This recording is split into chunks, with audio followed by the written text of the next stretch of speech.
It's Monday Night Lights, featuring live racing coverage and handicapping at Assiniboia Downs. Be sure to visit the player portal at asdowns.com for free racing programs, weekly special events, and links to other great information. Hello, everybody. It's Monday night, and what does that mean? It's Monday nights under the lights at Assiniboia Downs. Hope everyone had a great weekend, an exciting weekend of racing for sure, all over the country. And now we head up to the great area of Winnipeg for Assiniboia Downs, joined always by the man who has been on fire, Riders Up Tim. How are you, my good man?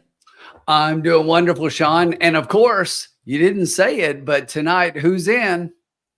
That's right. Oh, Anna Kazana.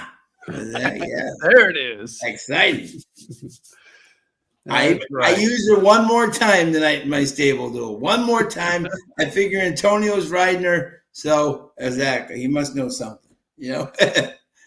Yeah, we got a decent card. We got some decent races tonight. Unfortunately, we were talking a little bit right before we came on air. So they're back to 3 nights a week of racing. They had been doing the 2 nights a week because of the quarantine and things they had going on up there. But they're back to 3 nights, which means that with horses running over 3 cards, that means the fields are a little bit shorter. This first race had 5 initially with 1 scratch. So now we've got 4. And then we do have another race in race 3 to where we have a 4-horse field. But other than that, looks like a decent, nice night of racing. And we've got some good races. Yep. And as Frank just said, Daisy's a doozy. Isn't the first race? So we look at this. We got everybody. We got Alex back with us on Monday night. We got Frank Payne in the house. We got Scott Letty. We got our boy Neil in the house. Kyle Graves. Love it to see everybody. Absolutely. And last week, of course, on Monday night, we took down the pick 4, the pick 5. We've been on fire in the lounge. So we've had a few nights of winners. Let's see if we can keep that rolling. Yes. And I will add this on here. Jesse, how are you, my friend? Great to have you. Hello, Jesse, Kyle, Neil, Frank, Alex. We got Vince in the house. Let's keep it rolling. Let's keep it exactly. Love to have everybody here. So we do have some heavy favorites in these first 3 races, I think it is. Yes. But there might be a little bit of vulnerability here despite the short fields. Oh, absolutely. And even Nonio's horse that won first time out, which is so rare, you know? Absolutely. And if you have not gotten in, by the way, there is a $5 stable duel game tonight. So there was no free game, but there's a $5. So jump on in. We still got about 10 minutes. So make sure that you get into stable duel. That's always a fun part of the night here on Monday Night Lights, is to make sure that we're talking about how we're doing in stable duel as well. Yeah, we got Bobby D. We got Frank asking, can anyone beat Daisy's the Doozy in this race? Well, we'll get into that right away. And my usually it's Tim's first race. My inclination is no. I think Daisy the Doozy looks, now this is Assiniboia, so anything can happen. But on looks, and it looks like Daisy the Doozy is just stronger than this group. But this is Assiniboia, and the 1 is 7-2, and the 2 is 7-2, and the 4 is 6-1. So no one's really gotten afraid of Daisy Doozy so far. But I do think this horse is too tough to beat. I was 3-1-2. Does look that way. Yeah, and we got Matt Butler. We got Rodney joining us. Love to see it.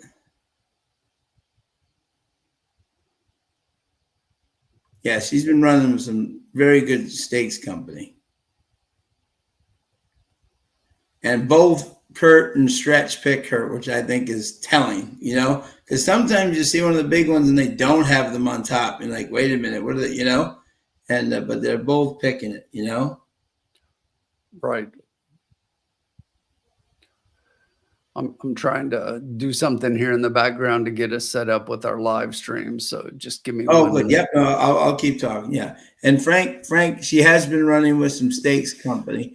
Yeah. 1 to 5. I'm usually one. I tried to play against a couple of them tonight, but I just thought this one with this field just a bit too tough for this group. And I think they prevail here. There is, Alex is right. There is some sneaky interest in the 2 and the 1, and yeah, but I just think this field is just a bit too easy for. But you never know. This is why they run the races, not on paper, as we like to say. Absolutely, but she does look really tough in here. Yeah.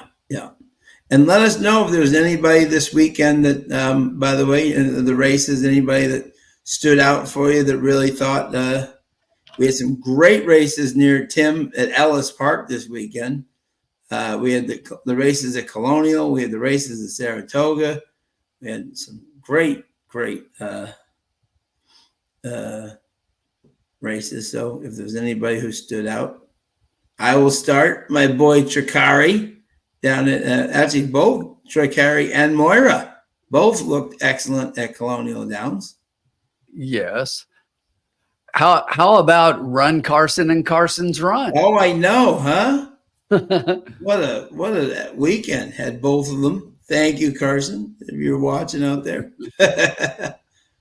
Gotta love that. Showing Appleby how it's done. Exactly. Carl Spackler. Spackler for sure. That was impressive. Yeah, exactly. That was impressive. Very impressive. Now he now goes to the Breeders' Cup. A win and you're in. Anytime I can work in a few Caddyshack movie quotes, that's always a good thing. Yeah. Sorry, Tim, but Tyler Gaffilione owns the 4-star Dave. Frank, if you're going to use that kind of profanity in the chat, I'm going to put you in timeout.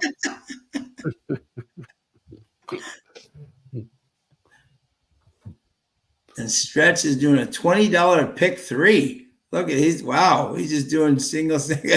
Wow.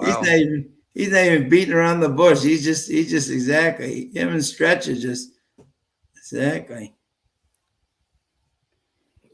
Yeah, Nation's Pride ran a very impressive race there in the million. That just shows you the favoritism of those horses in the next 3 races. So. Yeah, and Gunga Galunga. I love that name. Little Caddyshack action. Absolutely. Well, the one's on his toes. Look at this. The one is ready to go. Look at this. He is on his toes. Rodney mentions Nation's Pride. That was another good one. That was a great one. Yeah, Rodney. Great win. Yep. Man Disputed have an edge on the grass at Colonial. That's right, Alex. Until Chukari just set perfectly off the pace and just pounced on his competition and drew away. Neil's got a 3-2-1 try box. Okay. Hey, if you can beat the favorite up there, which has been done before, Neil, great play, It can happen. You never know. Yeah, he was forwardly placed, but he was behind the leader at least. For sure. Great ride by Johnny V. And then within the next week or so, hopefully we should see Endlessly back in action, which would be exciting. His brother. See how we do. I think Tricari is really impressive, and the races, and even our friends at the farm. You saw the post I tagged you in today. Yeah. They were talking about Oscar and how well his babies are doing. So. Yep. They could have, if Endlessly comes back and runs like he's capable, they could have he could have the 2 best 3-year-old turf stars in the country. 1 and 2. Sure. So they're on the track with 4 minutes to go here. Thank you to everybody for joining us.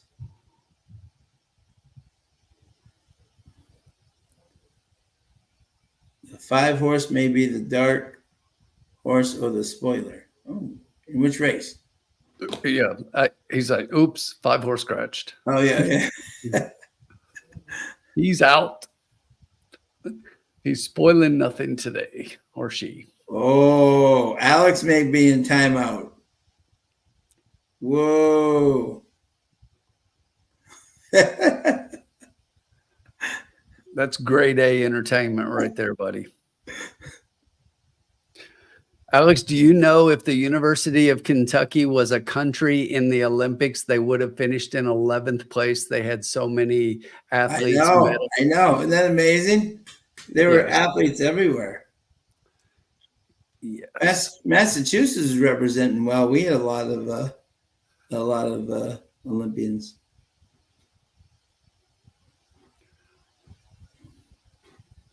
Muth. Rodney says Muth. Yeah, I'm not talking about any of those horses until I see them on the track. Yeah, exactly. Yeah. Let me see one start. I'm tired of all the hype and everything that they're running this week, they're running that week, and they never run. So yeah, let me see one make the starting gate. And I will say this without looking at handicapping, right? Until you can get past Dornoch on a New York track, you know what I'm saying? Then and he's definitely the one to beat, What do you think he's going to win or not is different, I'm saying. But until someone gets past him on the New York track, Look at Grandma coming in the chat, dropping the good luck bonus boost here. So you are the best, Grandma. One of our VIPs, my friend. Thank you so much. Grandma's always like fan number 1 of the channel. Yeah, absolutely. Love to have her always.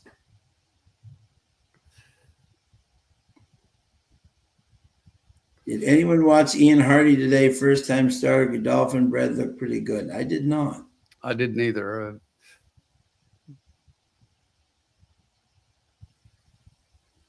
But we're 1 minute till post here to kick off the card.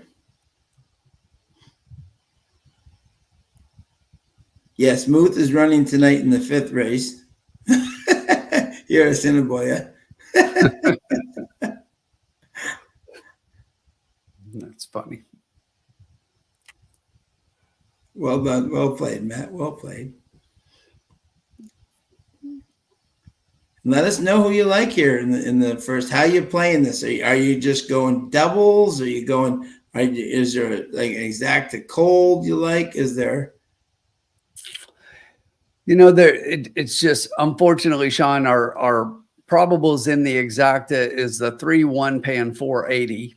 Yeah. And then you look at the doubles pool and the 3-2 is paying $5. So yeah, that's about all you're going to get here if you're thinking the 3 is going to win, and she should. Yeah. Yeah. Yeah.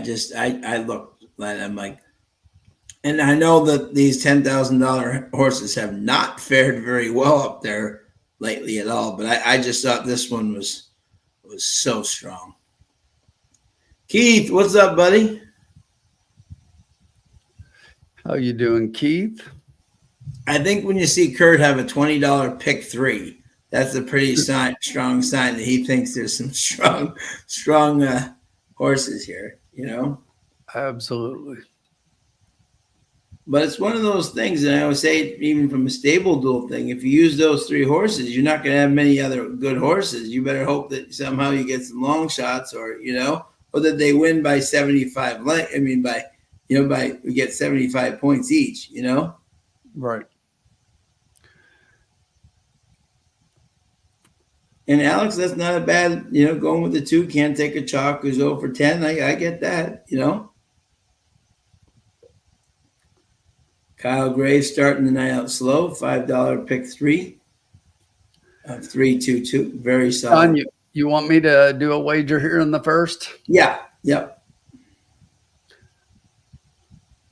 So let's do this.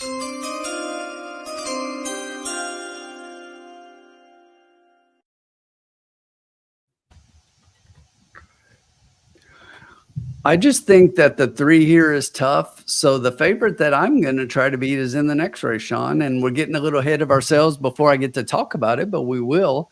I'm going to play a $5 double 3-3. Love it. Okay. I'm not going to beat the 3 here. I'm going to beat the 2 in the next one. Yep. There you go. I'll put on the sound here for us. Oh, we're still playing music. Okay. There you go. We'll wait until they get close to the big show plunge here, folks. I am shocked to have a show pool with 4 horses.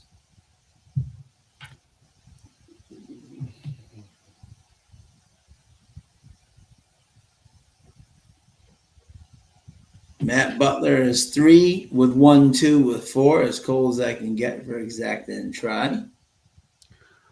All right, so I did finally get the X account hooked up, so hopefully our viewers start ticking up a little bit here. Good, excellent, yep, wonderful. I think there was a problem with X, but okay, we'll get rolling here in a second. Awesome, awesome. Boom, there's Colin in the house. Hey, Colin.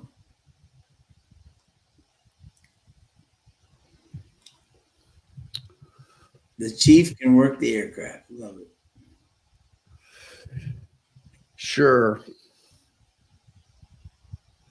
Yep. Thank you, Grandma. Yep. Hit that thumbs up for these guys who got their nap in early. Absolutely, Grandma. Hey, you laugh, but Grandma, I laid down and took a 30-minute nap when I came home. There you go. He's dealing with students all day, though, so that's well deserved. That's well deserved. So I was like, yeah, my summer vacation is over, so no more Monday night lights and not having to get up in the morning. So the morning comes early, so I know. Yeah. So he got a quick nap in. Yeah, absolutely. The horse is starting to head towards the gate here. Grandma, I like taking naps before and after my naps.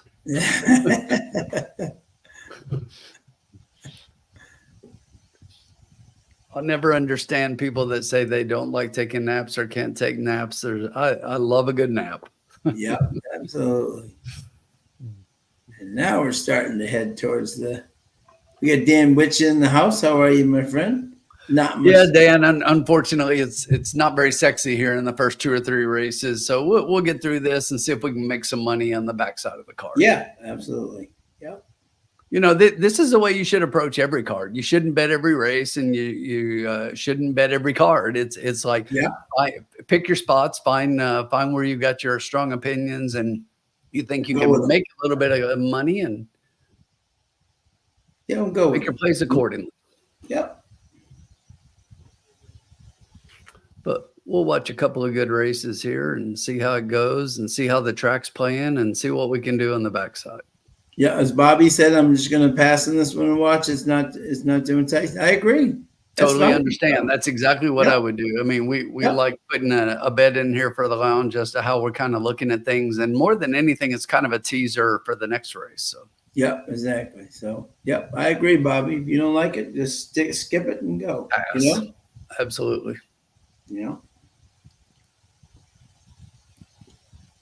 Tim, did you have a horse that stood out to you this weekend at all? I don't know about stand. I thought there were some good races, but honestly, Ricari, that I loved that horse and that race, but I don't know. I don't know that anybody really stood out beyond that.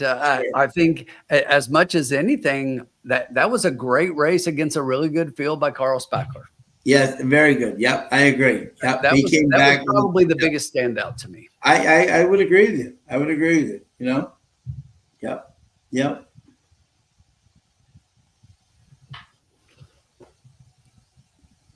I do think the filly down at Santa Anita Noonie could be a good one, but Was that from this weekend? yeah. But I didn't catch that one. I missed it. I'll that have could be a to good check one. that one out. Yeah, that could be a good horse. Yeah, Dan, 610 on Carl Spackler was quite the good price. Yeah, and kind of won easily. Yeah, absolutely.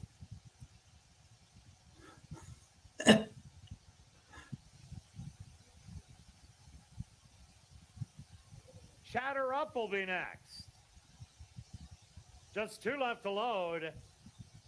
A 1-5 favorite. Daisy's a doozy.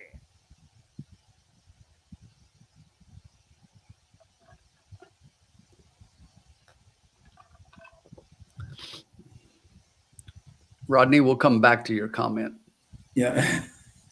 Yeah. She'll get a little extra help from the gate crew.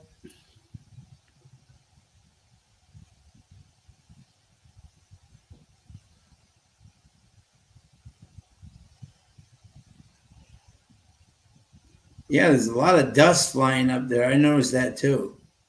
Yeah, they said it was beautiful weather and fast track. So yeah, there's a lot of dust that was flying. I noticed that too. I don't usually see that when they're walking to the,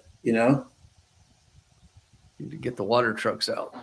Daisy's a doozy's not really liking this gate thing.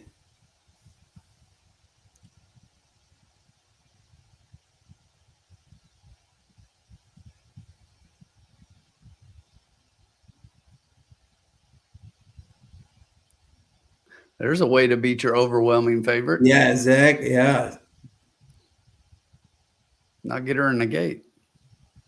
Daisy's a doozy is now in. Yes, she is, Dan.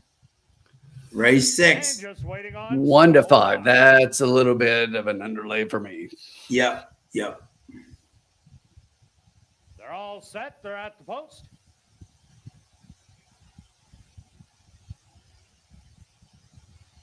And they're off. From the inside, Chatter Up shows all the early speed and is going to clear by a length. Daisy's a doozy. Snugly restrained in second, being pulled to the front. No Barbed Wire is third.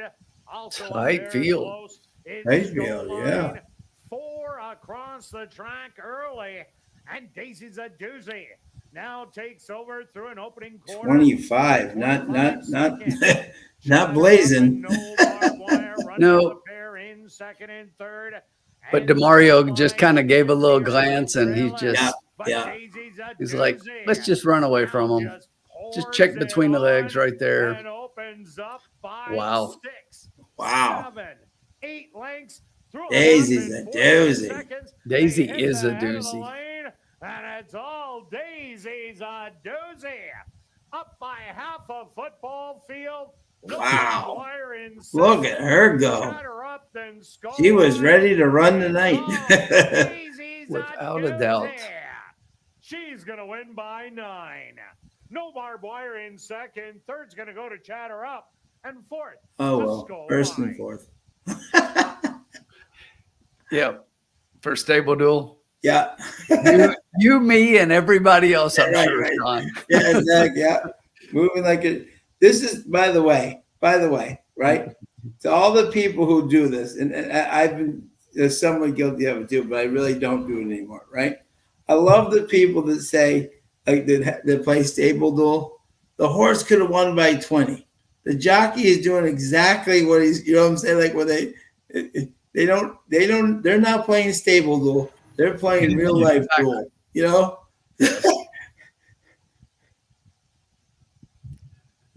Wow.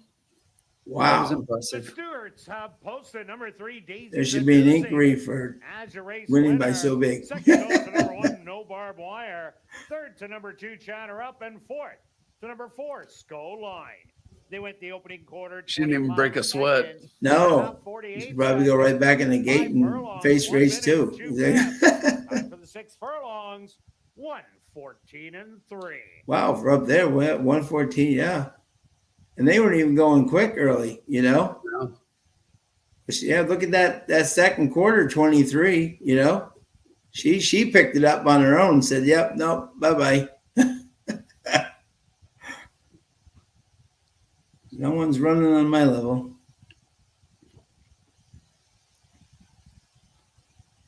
Yeah, Alombro's got extra toys now for the kids. Got the 1 to 5 home. 250, 210, and 210. If you had that monster exacta, collect your $4 for $2. Yes. Doubled up. Yeah, and hope you hit repeat 800 times.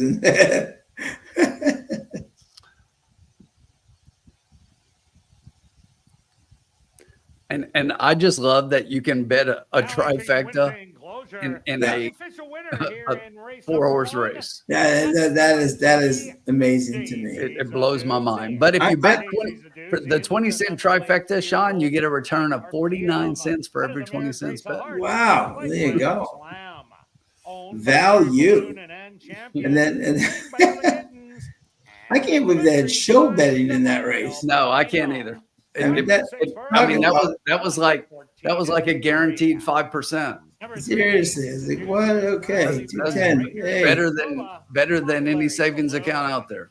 Yeah, exactly. Yeah. Look at the 20-cent super, 51 cents. Woo. Go straight to the bank. Oh well. As Matt says, well, that was interesting. Yeah, exactly. All right. It's funny. So Sean, I'm gonna go back to Rodney's comment here really quickly. If we're looking at the Breeders' Cup and Carl Spackler and how impressive that was, but he's saying he doesn't think that he beats the monsters from overseas. Who's been the monster this year that has been able to come over and do something? Because normally the shippers that come in and win a lot of the bigger grass races here in the States, they haven't done as well this year. No. So who's the monster that's going to come in? Now, granted, I agree that they've got some great ones over there. They always do, right? But normally they have a few that have come in and at least one over here, but there hasn't been a lot of that this year.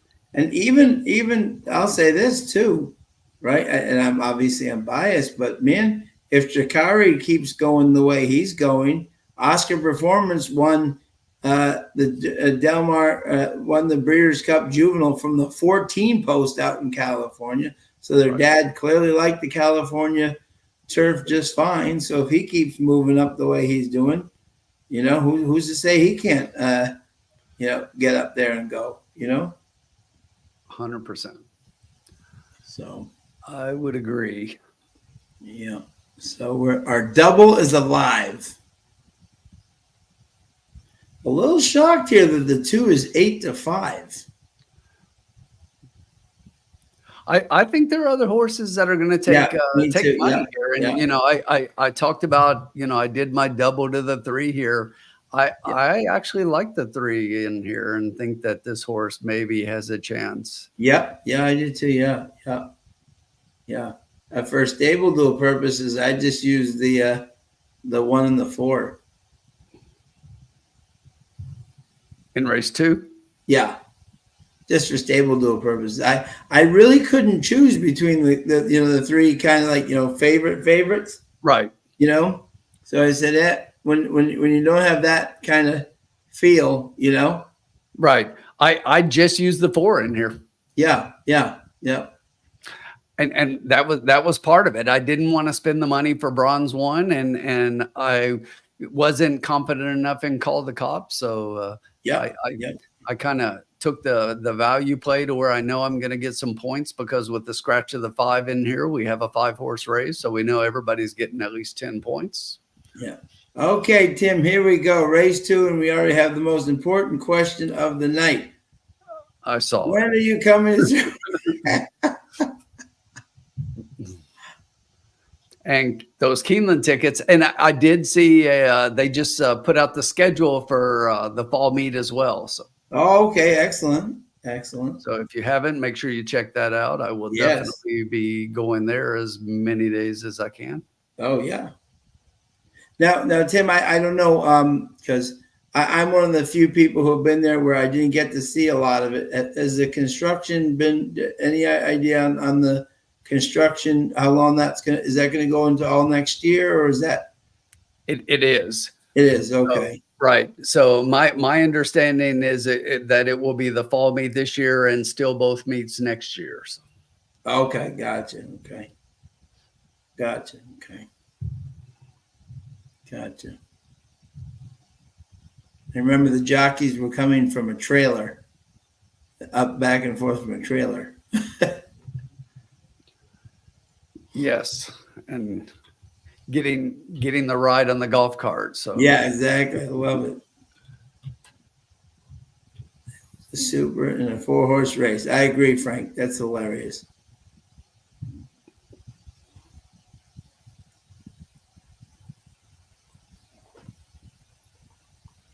I'm Frank, I'm probably not going to be able to make it down for the fall this year, but I am planning on getting back there hopefully in the spring again, which would be great.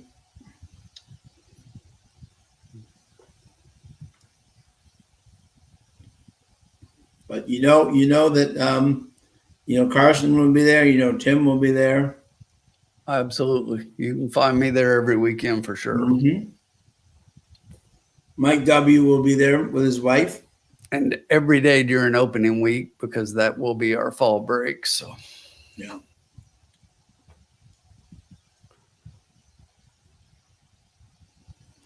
Mike, you have to tell me, did my planting of the seeds for horses help with your wife, or did it?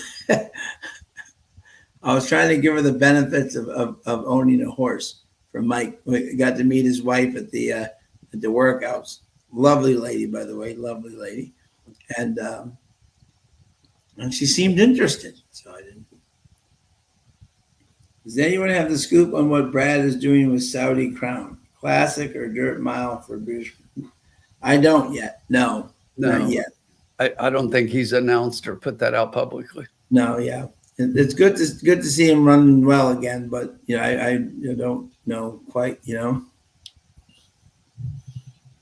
Sean, look at this board. We call that the Riders Up factor. That is absolutely. Yep. Look at that. The 3, take it over for the 2. Love it. Love it. 7-5. I did not expect that. No, not at all. Not at all. Although the in the double will pay still have the 2 is paying $5 and the 3 9.10, but yeah. But even that's lower than I anticipated. Yeah, I agree. But I do like the 3.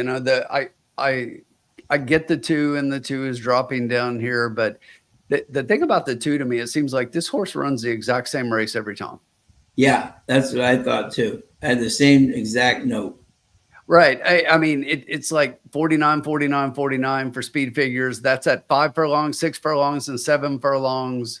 And consistently finishing second or third, not really advancing in any of those distances. And I just looked, and even though this horse is dropping down a little bit from the last race, if you look 2 races back, I mean, this horse was at this level and couldn't get it done in that race. And the 3, on the other hand, seems to be moving forward a little bit. And I think that if you look at the 3 horse, that last race at 6 furlongs, that was a really nice performance, but really wasn't pushed at any point in that race. I think 6 furlongs is really a better distance for this horse. And if you look, the horse is 12 for 16 in the money, does only have 1 win at the distance, but 11 underneath finishes. And when I look at the rest of this field, I don't think this is an underneath finish. I just absolutely love the 3 in here, and think that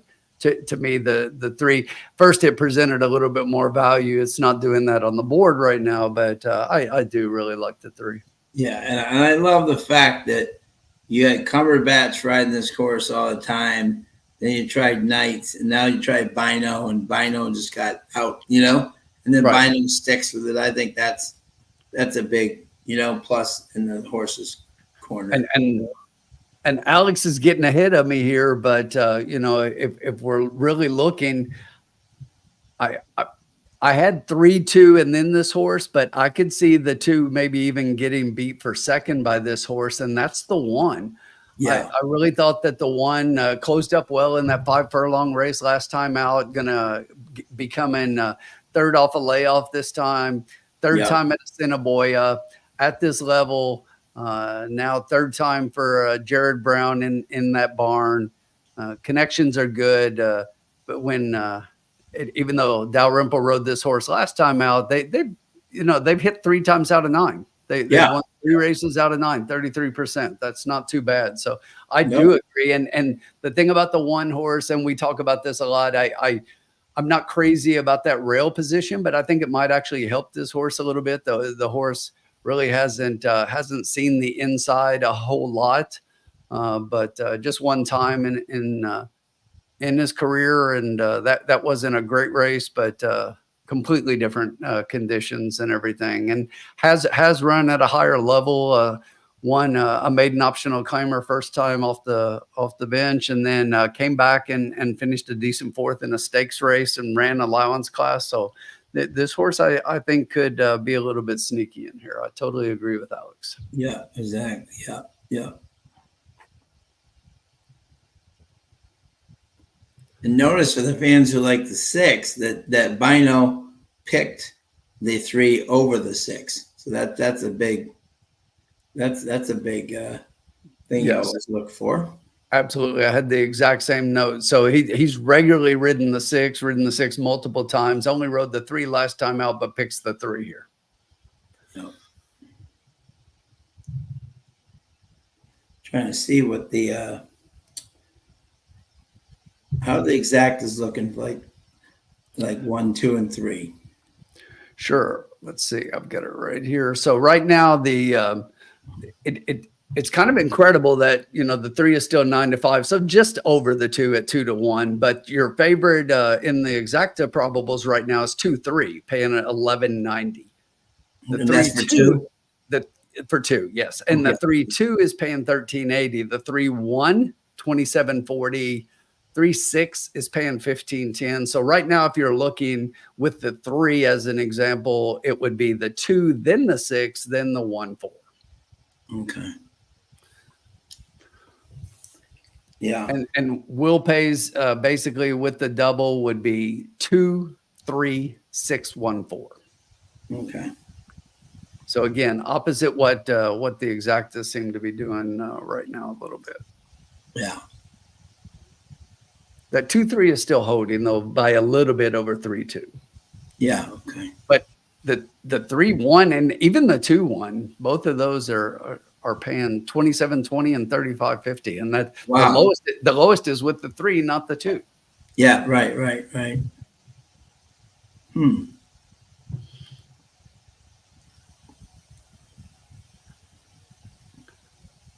Get a quick look here. Yeah, it's the other horses. Delmar Dickey Memorial 2024.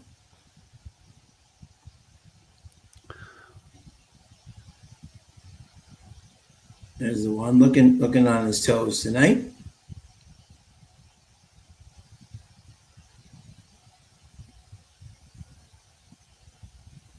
Two looking sharp. Bronze 1.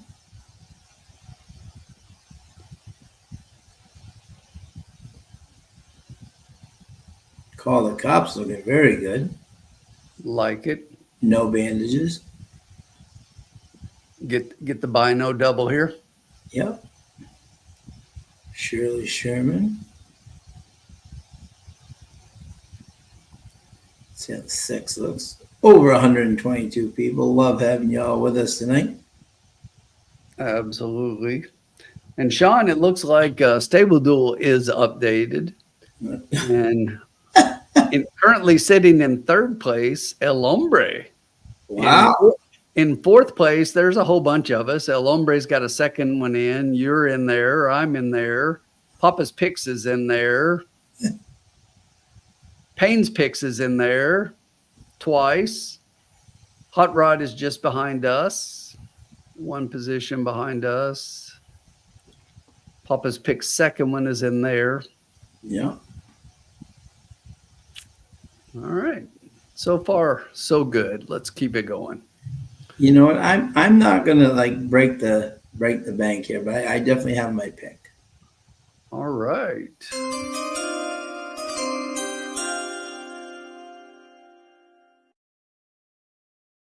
I'm just gonna do a $2 exact as straight 3 with 1, 2, 6.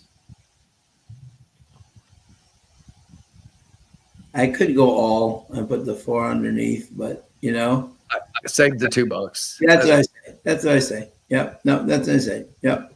No. Yep. That's what I'm doing. Just simple, you know. And this is another race where if I'm there, I might not even play. You know. Exactly. I mean, I was about to say the exact same thing. You know, we're just getting a small play, trying to get through these first 3 races and see if we can make a little bit of money on the backside of the card. But totally agree. Yeah. Yeah. This is just one of those races. And remember, we've still got our double live to the 3s. Yeah, that's what I thought. Yeah, exactly. Too. Yeah. It's a nice pay too. You know. 263 and 263. Okay. Kurt and Stretch on the same wavelength there. And it's one of those things people might ask, it's not even worth boxing because if it comes in, you know, I mean, you lose money that way, you know? Yeah, you definitely don't want to do that. This is the kind of race that if I was playing it, I would just probably hit one exacta and make it a $10 or $20 exacta and, you know, just hammer the opinion and go for it. Yeah, exactly. Dan says, I feel like a 2-3 box should profit. If I went cold, it'd be 2-3. Yeah. I mean, that's why it's great. Exactly. Yeah. Alex asked, would you buy a used car from Kurt? And Sean, interesting right now that the lowest in the exacta probables has just clicked over to the 2-6. Oh, interesting. Okay. So the 3 is the 7-5 favorite on the board and not in the exacta probable lowest payout. Well, Dan, so far I know they're 100% tonight, but I think everybody was when they're on the same pick. Exactly. This just really surprises me that the 3 is 3-2. Yeah. I expected the 2 to be the overwhelming favorite. Yeah. It's just him moving the needle. It's just that simple. Just riders up.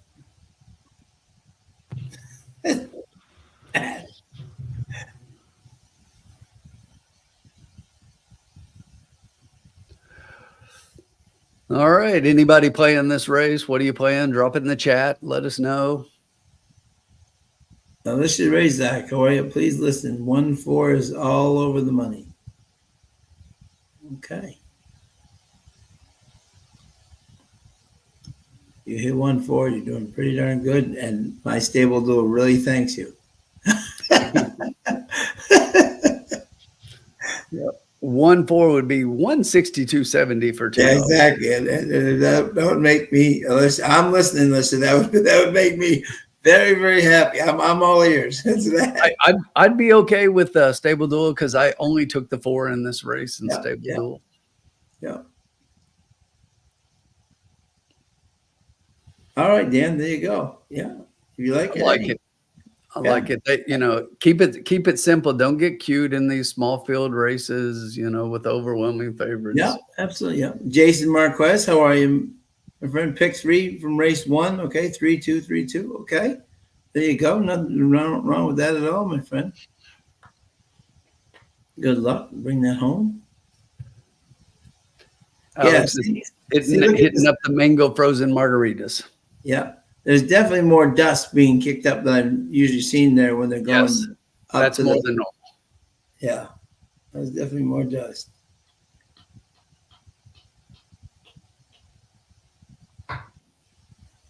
I love Alex quoting Buzz Lightyear there in Toy Story. You're an action figure.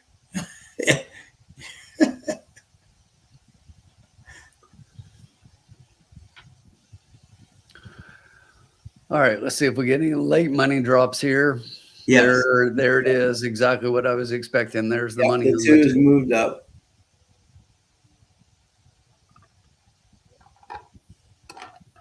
Yeah, and sometimes, Matt, you never know. You need exactly get the right order with the small thing. You can still hit some money if you get the right. You know, if one of these people, the two or the three falls out. You know, and then all of a sudden the other guys move in. You know. Yeah, I mean, when you look and you see the favoritism and you think it's hard to beat, I totally agree. But if you have opinions otherwise, it's nothing wrong with attacking that for sure. No, not at all. And I think the exactas with the three pay pretty decently right now if you like the three.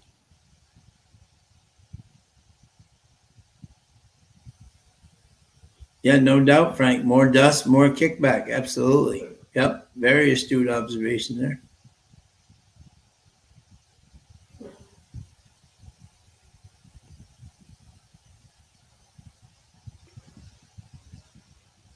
Yeah, it must be hot and dusty, maybe a little windy too, for the dust to be going like that. Good job, Alex. Got an ice cold exacta at Ellis today. Way to go.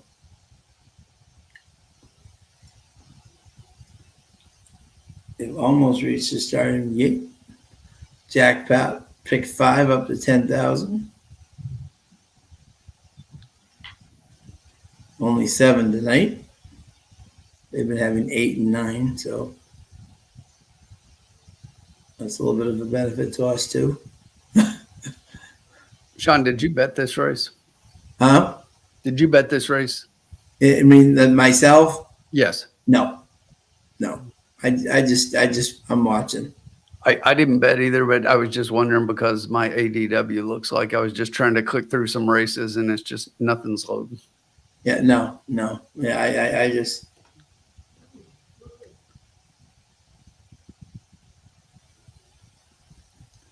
This is a race I would just watch. Absolutely.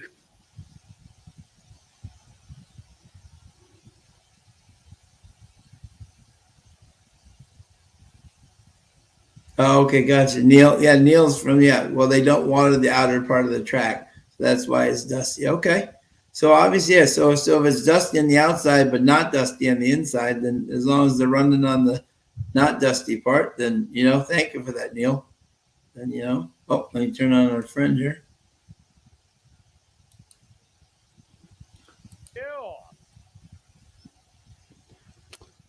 All right, Matt, let's see if you can pad that 401k.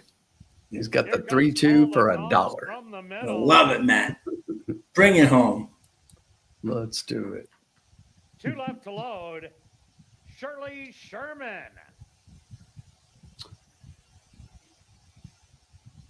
And now just waiting on Can You Hear Me Now? 2-3 is now dropped into the lowest exacta payout. 10-10 for 2. Here we go. From Odds the in middle, the house. all the cops All going the straight out cops. to capture the early lead.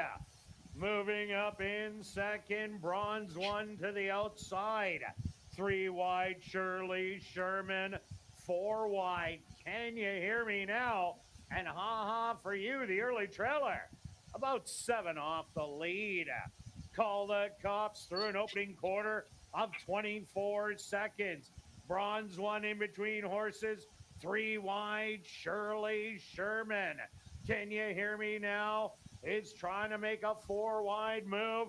And for you, still the trailer. But it's Call the Cops. Half mile left to run. With the lead, the half in 47-1. They hit the head of the lane.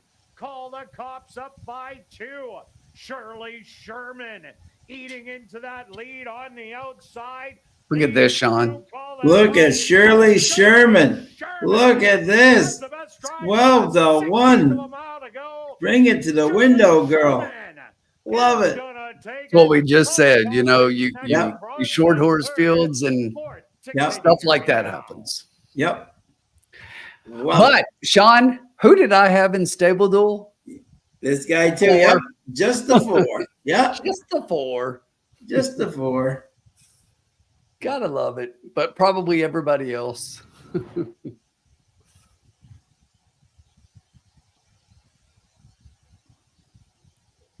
got first and fifth.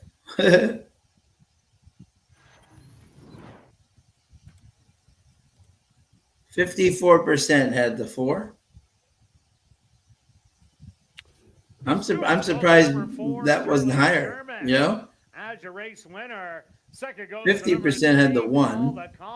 Let's see how many had the 3. 43% had the 3. Number 6, can you hear me now? And here we go, Sean. If you had that 4-3 exacta for $2, $143.70. See? Yep, that's why. Yep. Listen, why didn't you guys listen? Well, where's the 1? I'm still waiting for the 1. If we played the 4-1, then we're still waiting for the 1. Exactly. But great call on the 4. Alicia, absolutely. Matt lost his $1, but he was close. Greg Johnson, no. Shirley Sherman getting about 64 points there. Huh? She didn't just win, she pulled away there. We'll take it. We will take it. My dad, that is one of my dad's biggest things. He's always said in the short field, always bet the long shot. Your dad had 1, 3, and 4. Yep. Yeah, exactly. Yep. Yeah, he will always play in the short field. He will, but even like playing, he will always include the long shot in his plays. You know, right? Oh, Neil, nice. I know, huh? Whew. $1 well spent, Matt. Absolutely. Jason just lost 40 cents. Who can lend Jason 50 cents so we can play another race, please? But this is what's great. You just try just a fun little thing, you know, have some action on it, you know. Great call, 12-1. So much for curtain stretches. Yeah, straight exactly. Heavy pick 3. They had 2-6-3 and it came in 4-3-2-6. Exactly. Star Empress by Bernstein, owned and trained by Ryan DeJarlis, and ridden to victory by Javanil Patterson. Furlongs, 114-2. 114-2. Okay. I'll stretch off a little bit here. Race 2 is official in the upcoming. Take Kurt off there.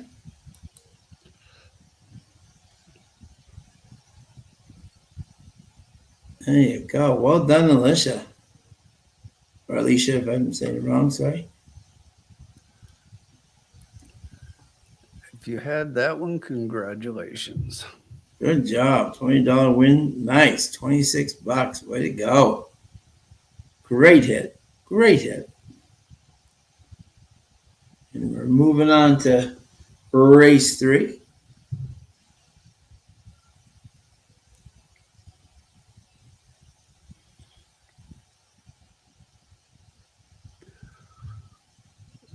The 3-5 undefeated baby of Nonios. And that you very rarely ever can say the undefeated baby of Nonios unless they're starting their first time out, because he has like a 1% first time rate number.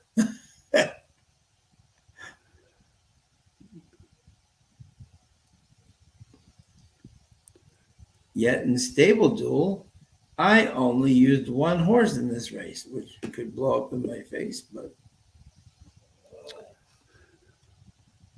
I only used 1 as well. Yeah. The one that should win. Yeah, the 2. Yeah. Yes. Yeah. Dennis Trusty got his clock messed up. Yeah, good morning. Just Yeah, woke up, doesn't even know where he's at or what time it is.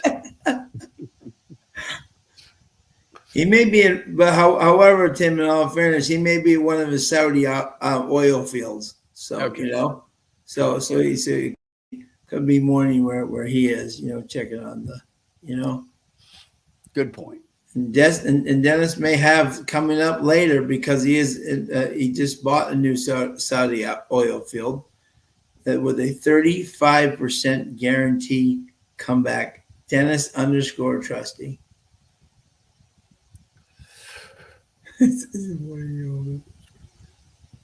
So I love me a 2-year-old race, Sean, but we could only find 4. Yeah, I know. Yeah, seriously. Yeah. In a stakes race, Yeah, I know. It's just unfortunate. Here's my Stakes weird race with a decent person. They could only find 4 2-year-olds. Come on. Yeah. This is to me, okay. I looked at this race, and I used one because I know it's your race. I looked at this race, and obviously the 2 is the horse to beat. That's not even a question, right? But I looked at the 3 and I looked at the 4, but I looked at the 1. And the interesting thing to me is that he was 4th and 4th in his first 2 races. You know what I'm saying? So obviously he's got some improvement to do. But that was at 5 furlongs, right? Right. And now we're going 6. If the other 3 were ever to get involved in like a little bit of it, right? And even though I do not like taking the 1, right? At these distances, there's only for a 2-year-old. Right. And there's only 4 horses. You know what I'm saying? So it's not like he's in the 8, 9 field, like where he could really get squeezed, and so I just thought he's an interesting play here. If the other 3 could ever get like dueling with each other, you know what I'm saying? It'd be. I think this one could possibly get in the top 3. Yeah, I totally agree with you. I mean, we're looking that the 2, 3, and the 4 all come out of the same last race, and the 2 did win that race. So everybody else in here is a maiden, and even though it's a stakes race, but for 2-year-olds, right? But I look at the fact that the 1 horse in particular, and that doesn't compare to the 2, but I think fits in the race. So you look, they're both out of the Michael Null barn. Yeah. But you've got Assiniboia's leading jockey, Praven Baudry, has been riding the 1 horse for he is Nault's number 1 guy, leading jockey here at Assiniboia, and he takes the 2. He did ride that one to the win last out, so he obviously thinks the 2 is better than the 1, and I agree, and I don't think anybody's arguing that. No, not at all. But when you get past that, I mean the 3 and the 4 were right behind the 2 in the last race. And that one was a field of 7. But when you look at this one, I think the 1 fits well enough to compete with the 3 and the 4 here, and now it could go 1, 2. Yeah, and also you got, and I love this, A2 Thoroughbreds, who owns the 1 and the 2, feels fit. To run the 1 in here. Now that may be a short field, and they just may be smart just to get the money.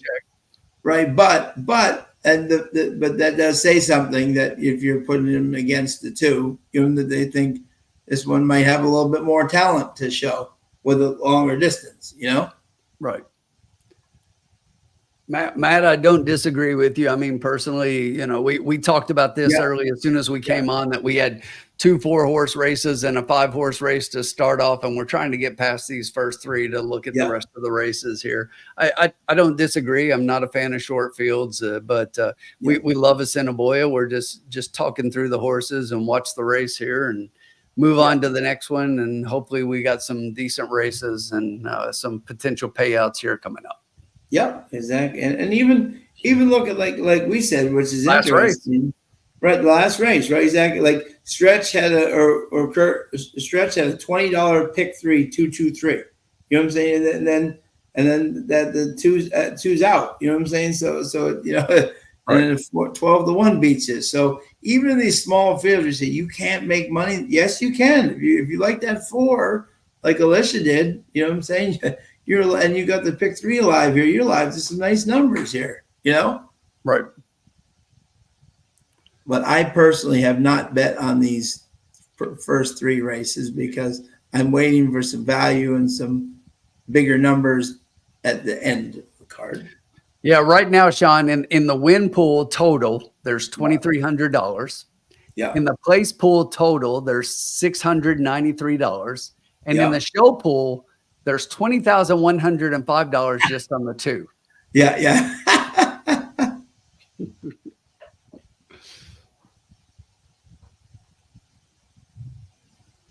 Christopher Stratton, how are you? Exacta box 1, 2. Nothing wrong with that. And that 20,000, I think it's trustees. Mm-hmm. Yeah.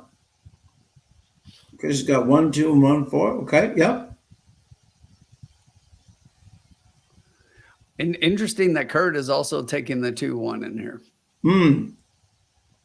Well, I do think that, and that's what my notes, that's exactly the way I had it, which is interesting because A2 is kind of like the known owner out there, you know, the big, kind of like the Pedigree or whatever you have, you know, of Assiniboia, and they have a lot of horses, you know. So the fact that they were willing to put, and Nault was willing to put the 1 in the stakes race with the 2, indicates that maybe they think the little added distance may help him, you know.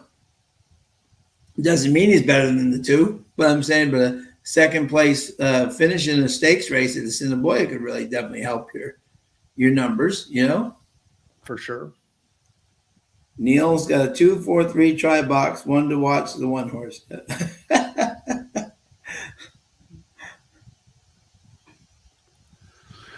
Rick, the answer is no, I'm not.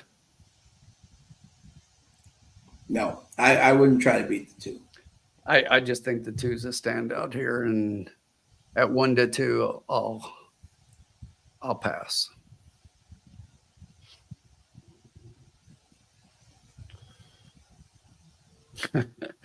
Trusty's got a 20-cent superfecta box. Which 4 are you picking, Trusty?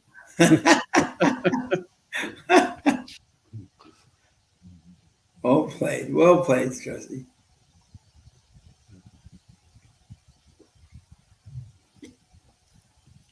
Note how wide the 4 was last time. Yep, these horses do get wide.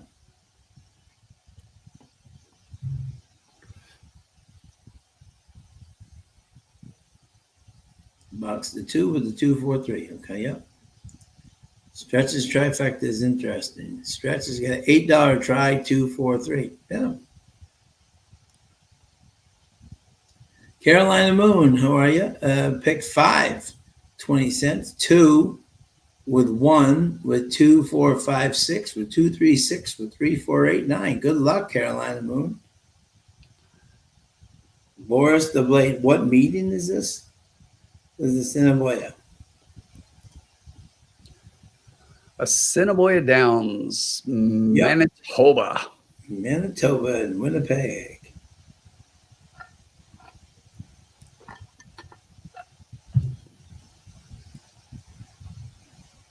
Thank you to everybody joining us tonight. Rick Johnson saying that Dennis will indeed cash his box. He hopes, unless that one of them does not finish.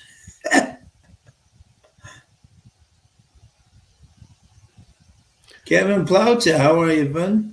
What's up, Kevin? Kevin's playing a high 5. Love it. Right now, Sean, your exacta probable is 2-4 for $4.10 for a $2 ticket. There we go. Okay. What I think is interesting in here is that the highest of the exacta is a 2-1 at 16.20, and the 1-2 at 31. So if you're feeling like maybe Nault and you know, Sean, we do this a lot with the big tracks. How about the other Nault? Oh yeah, right. The other Nault. Yeah, exactly. Boris the Blade. Oh, cheers from you from England there, Boris. Thank you for joining us, bud. Hey, So absolutely. appreciate you having tonight, having to join us. Always But love it. I was saying that, maybe not know something and putting that one in here, and maybe you just box the 1 and the 2. Yeah, well, that's why I only use the 1 in the stable duel. I just, 11,000. I tried to get other areas where I thought maybe Right. other horses could do something. If the 2 wins, you God bless them. But and if the 2 and the 3 and the 4 maybe get the extra furlong, maybe will help the 1. Right. So Sean, I was in 5th place in stable duel. I had the winner, and I dropped from 5th to 19th. Oh no, really? Yeah, that's only because so many people had multiple horses. In Oh, there. I got you. Okay, yeah. Yeah, but I'm in good shape. But You're in great shape. Yeah. Papa's Picks is up in 2nd now. Oh, there you go, Papa's Picks. El Hombre is in 5th. El Hombre is in 11th. Hot Rods in 14th. SPN Nation in 16th. I'm in 19th. Payne's Picks 27. We're all there. If you're in here and I didn't call your name, let us know your stable duel name. And yeah. Neil, sure God bless. 91 years old. Still mows his own lawn. That is awesome, Neil. Yeah, Dennis, that's what we said earlier, that, he's still, even if the horse finishes last, he's cashing a stakes check. So, Yep, exactly. Yeah, exactly. Yeah. But don't think that he put him in here to lose. No, I don't think he's just going to have him just run around in a circle for nothing. I can't tell you how many times when I was younger, right? When Todd Pletcher and Johnny V were in their heyday, right? Todd Pletcher would have the other horse. He'd always have Chris DeMarco on the other horse. And Johnny V would be stupidly bet down to like 5-2, 2-1. And here would come DeCarlo at like 9-1 and just run right by him and everybody else.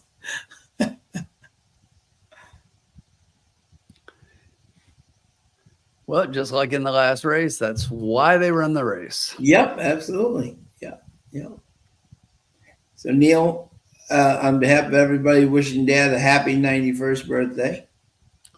Absolutely. Sean's mom had a birthday here recently. Yes, yeah. I hope you guys enjoyed, Sean. Yeah, we did. Great time. Thank you to everybody. Smurf of the Turf. Yes, Smurf of the Turf. Tim, have you ever been to River Downs, Belterra? Belterra, yes. So it's not my favorite place. River Downs, Frank, is very interesting because it's the place where Wesley Ward brings all of his horses before they go to Ascot, because that turf course is the most similar to Ascot. So even when Wesley was first going over and winning all the races, even his biggest horses, he would bring them over to River Downs and work them out on the turf so they would be used to it and the feel of that turf before they got to Ascot. Thanks, Dennis. Much appreciated, my friend. And of course, River Downs is now Belterra. I mean, that's what they call Belterra now. But, yeah. And I said it that way. It's because, I was never there when it was called River Downs, but just since it's been Belterra. Yeah. But that turf course is the most similar in the United States to Ascot. Interesting. That's why Wesley brings a lot of his horses there before Ascot.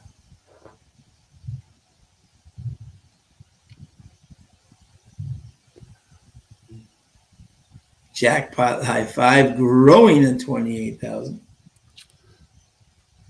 We'll wait until like last week. It's up to 500 and a mandatory payout, and we'll go take that one down the way we did last week. I know. If only Tim's 2 had gotten up. That would have been a real good night. Absolutely.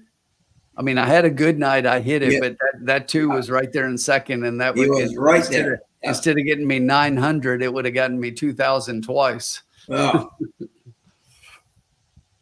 We would have taken that. Had a decent pick 4 yesterday at Colonial. yeah.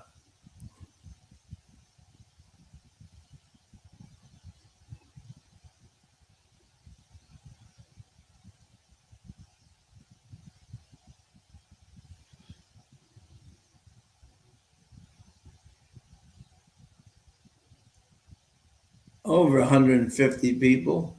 And Boris has gone for the straight forecast numbers, 2-3. Yeah, nothing, yeah. Nothing wrong with that, my friend. Do I know who the leading rider of all time at River Downs would be? Vernon Bush? Or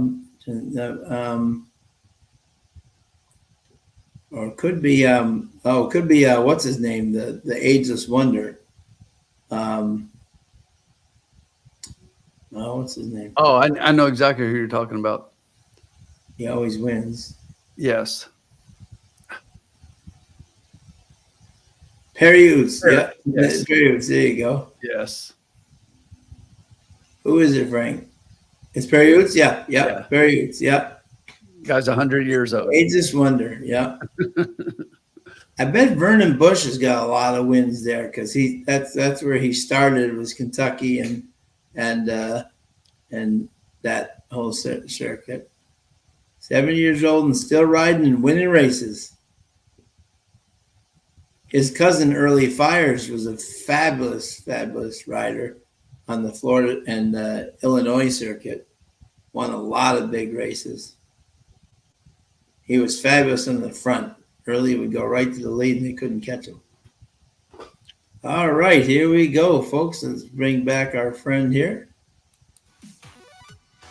for his call. Good luck to everybody. Did you make a bet in this race? I did not. Yeah, we're just gonna. Yeah, okay, yep. Yeah, we'll just wait till the next one. I mean, if I was going to bet something, I would just bet it. Yeah, you can take the next one. Yeah, you take the next one because I wouldn't have bet this one either. You know, you can take the next one. Four horse race, 2-year-olds. Yeah, Okay. no, 3 to we'll 5 move on. favorite walks right in. Let's watch. Just 2 left to go. Mr. Splash's turn. And just now waiting on He Knows We Know from the outside. Most definitely, Bobby. Feel so fortunate to still have her. Blessed every day. And may your mom be resting in peace, my friend. The field is set. They're at post.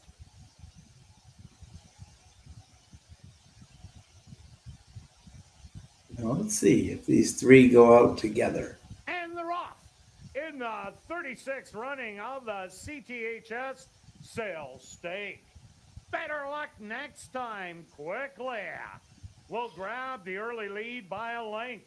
Here goes the North Exacta. Yeah. Flanking on the outside, only 3/4 of a length behind. Another half length back to Mr. Splash. And He Knows We Know is the early trailer, but the threesome is only 2 lengths behind. 24-2 the opening quarter. 24-2. And it's better luck next time. I think Bodger's just going to run away with this one. Yeah. In between horses, Mr. Splash starting to get some run. 3 wide, He Knows We Know, and 2 left. He's giving a good run. Three's getting one for his money. Running a good race. Yeah, look at this. Mr. Splash hooks a nose in front. Better luck next time. Digs deep on the inside, but Mr. Splash. Look at that. All the late run. Mr. Splash at the 16th pole is going to take the 36th running of the CTHS Sales Stakes. Second to Better Luck Next Time. Third to He Knows We Know. And fourth, 2 left to load. Look at that, huh? Absolutely. Yeah. That's why I used the 1 just in stable duel, just trying to, trying to Well, it's just like we said, they're 2-year-olds. That's Yep, why that's we're, what I'm saying. Yep, exactly. Yep, that's why we passed. yep. Rodney, yep, that's why you run the race. Oh, Rick Johnson again. No. I want to look at something here real quick. So let's see if The that's stewards opposed to number 3, Mr. Splash, as your race winner. Second goes to number 2, Better Luck. so. Sean, the total in the win pool is Third to number 21,000. The 4, total in the Reno. place pool And is fourth to number 6,000. 1, There's 2 laps 69,000 They in win the the show opening pool. quarter, 62 of 24-2. that on the Half, 2. 47 Wow. 5 furlongs. And not a bad time either. 101. Yeah, for the Time for 2-year-olds, that's 6 pretty good. furlongs, You know. 1:14.3.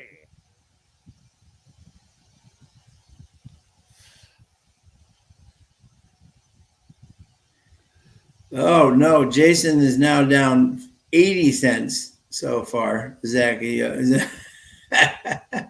Jason, try to pace yourself, okay? Look at that. That pick 3 for 20 cents pays $60.61. So don't tell me you can't make money, you know, Right. in these small fields. Well, you had favorite, and then you had longest shot on the board, and then you had second longest shot of 4. Yeah, better luck next time. Better luck next time. But now we get into a little bit of better fields here coming Yes. up. Oh, And the next one, we've got a field of 7, and a field of 8 after that. yeah. It's a little bit trickier. And then we finish up with 2 9-horse fields. Yes. Including Anna Kazana. Exactly. All right. Now we get into the races where you can actually. Now we're ready. Now we can look and say, hey, now you can play some stuff there. So for better luck next time, better luck next time. Yeah. Mr. Splash is a big LA Well 2 said, years Steve. old by Nonios. Under the mare, Dreaming of Sasha by Emma Star. Yeah, I have that. Yeah, I have Emma Star. I like that horse. Victory by Demario Bino. Tied for the 6 furlongs. I am never comfortable. Can the horse win? Absolutely.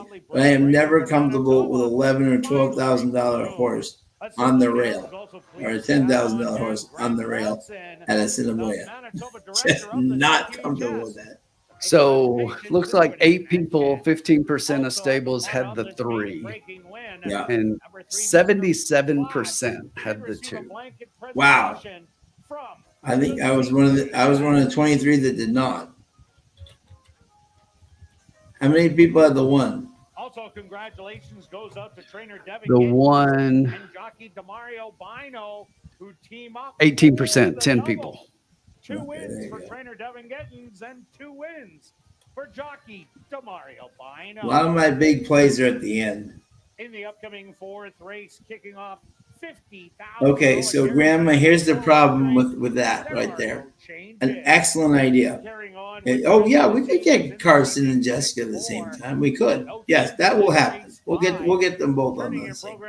Yes, we will. Grandma. Yeah, Jessica right now is she's still up in Saratoga, so Yeah. she's still Yeah. out of pocket. She normally does the Monday night lights, so she said Right. she will definitely be back next week. Next week, yeah, she's still up there with the Bluebird stables. Just had their big New York. They're having their big New York sale up there, so she's still up with them, getting all the horses ready for them. So congratulations to Barry Dearman, the VIP fan of the night.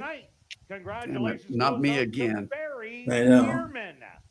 That's Barry Come on, Dearman. Assiniboia. Congratulations. But yes, Grandma, we can get Carson and Jessica on Man the of show the at the same night. time. Please For sure. report to guest services on the main floor. Yep, So absolutely. Got some lady power on here. Nothing wrong with that at all. And talented lady power at that. Not just lady power. Talented lady power. And growing. Tickets are 1 for 10, 10 for 20, 50 for 50 or 200 Oh, for let me shut off You can get the your raffle tickets problem at here. Get Okay. So we still have 0 minutes to race 3. So Still in good shape though. Got $89 in the bankroll. Got 4 races remaining, and I think we can hit some prices here. we can, yep, we can do it now. Yep. 155 people joining us. Thanks for watching. Love to see y'all. Yep.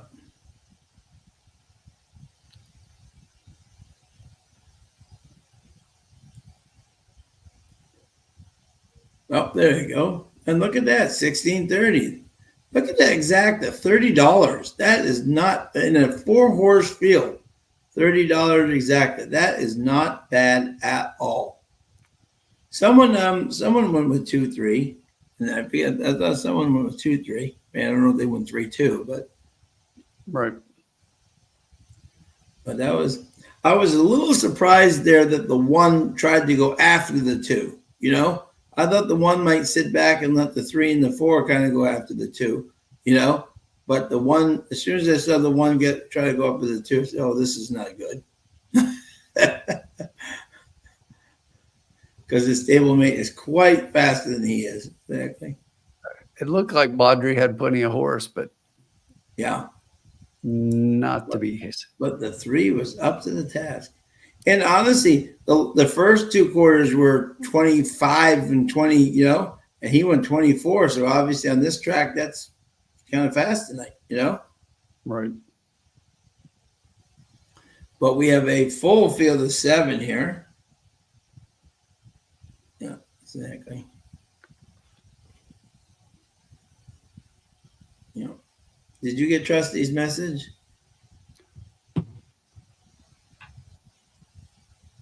Let me see.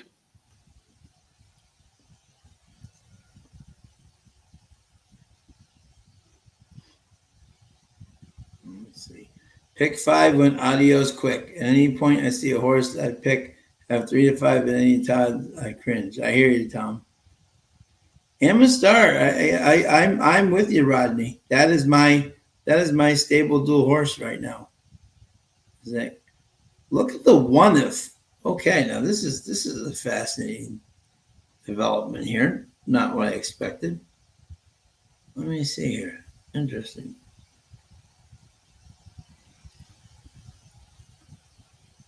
Let me see here. This is kind of an interesting development here. The 1 is okay. Now it's 2 to 1, but at one point there, the 4 was favored over the.